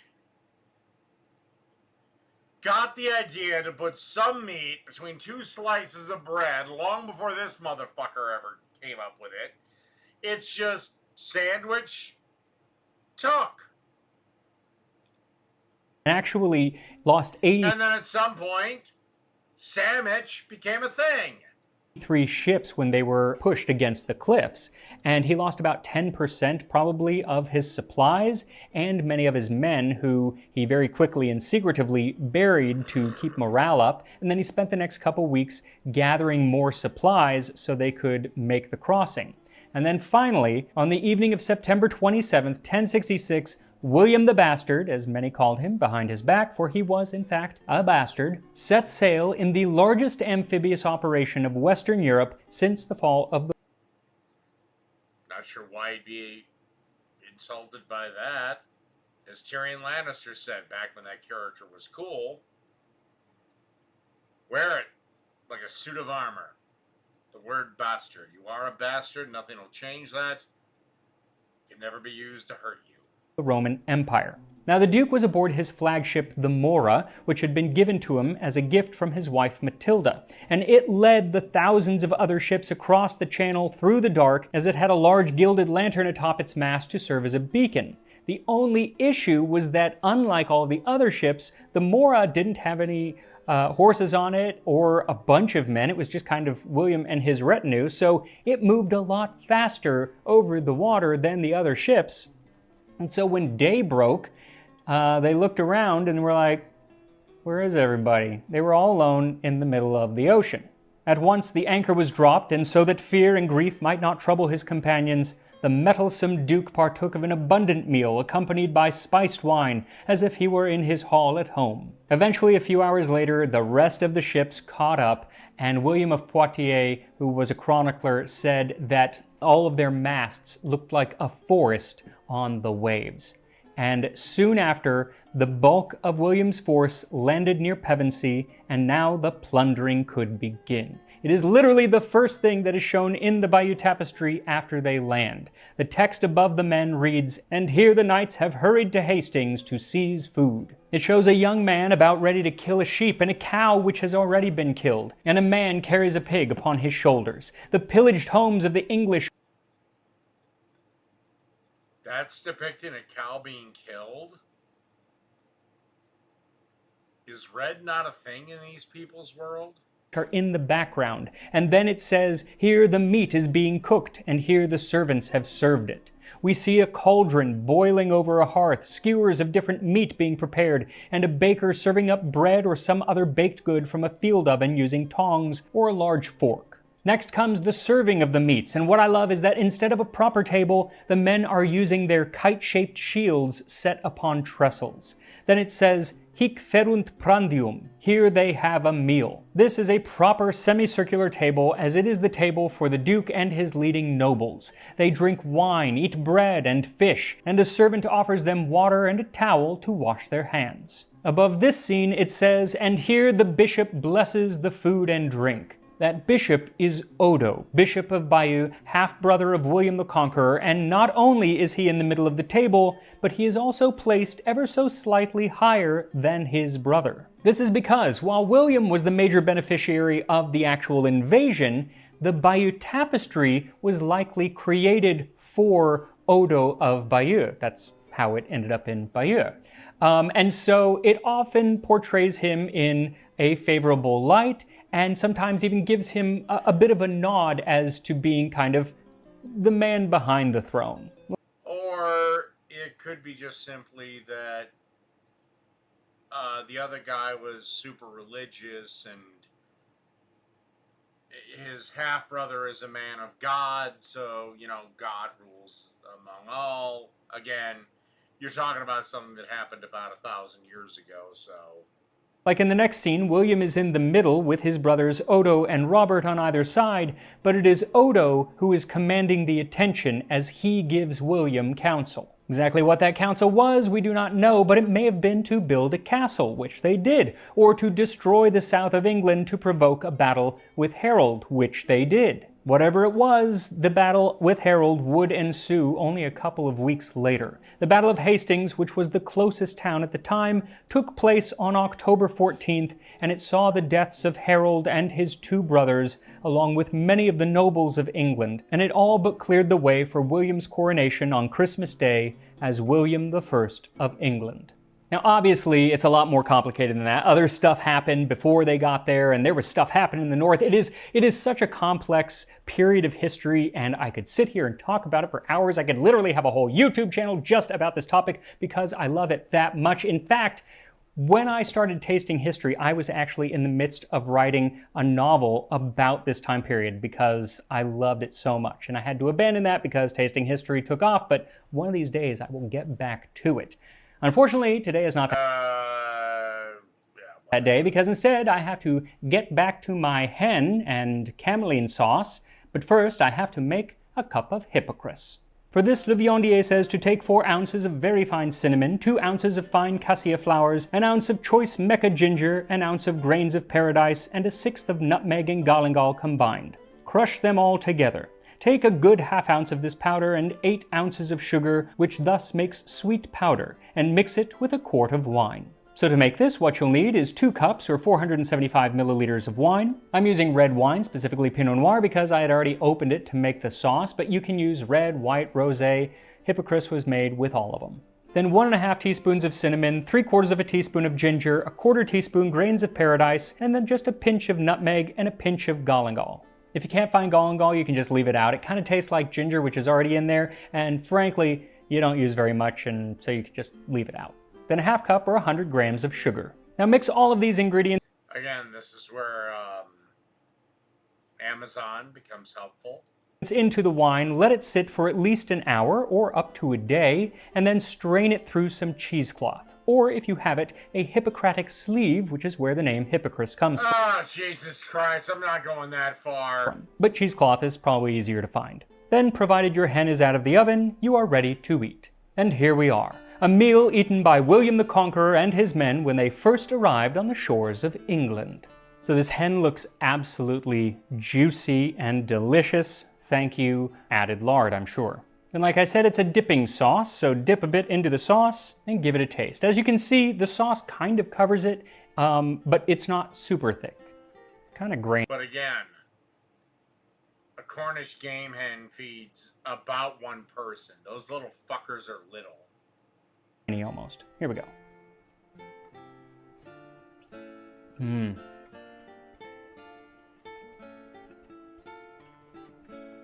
That hen is so good. We need to lard more things, I think.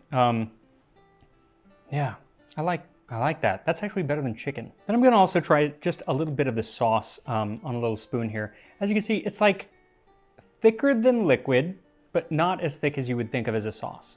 Here we go. But the thing is, you don't need very much. It's so cinnamony. It's so spiced. It's got just a little zing from that vinegar. You don't need very much. You wouldn't want it like poured over something.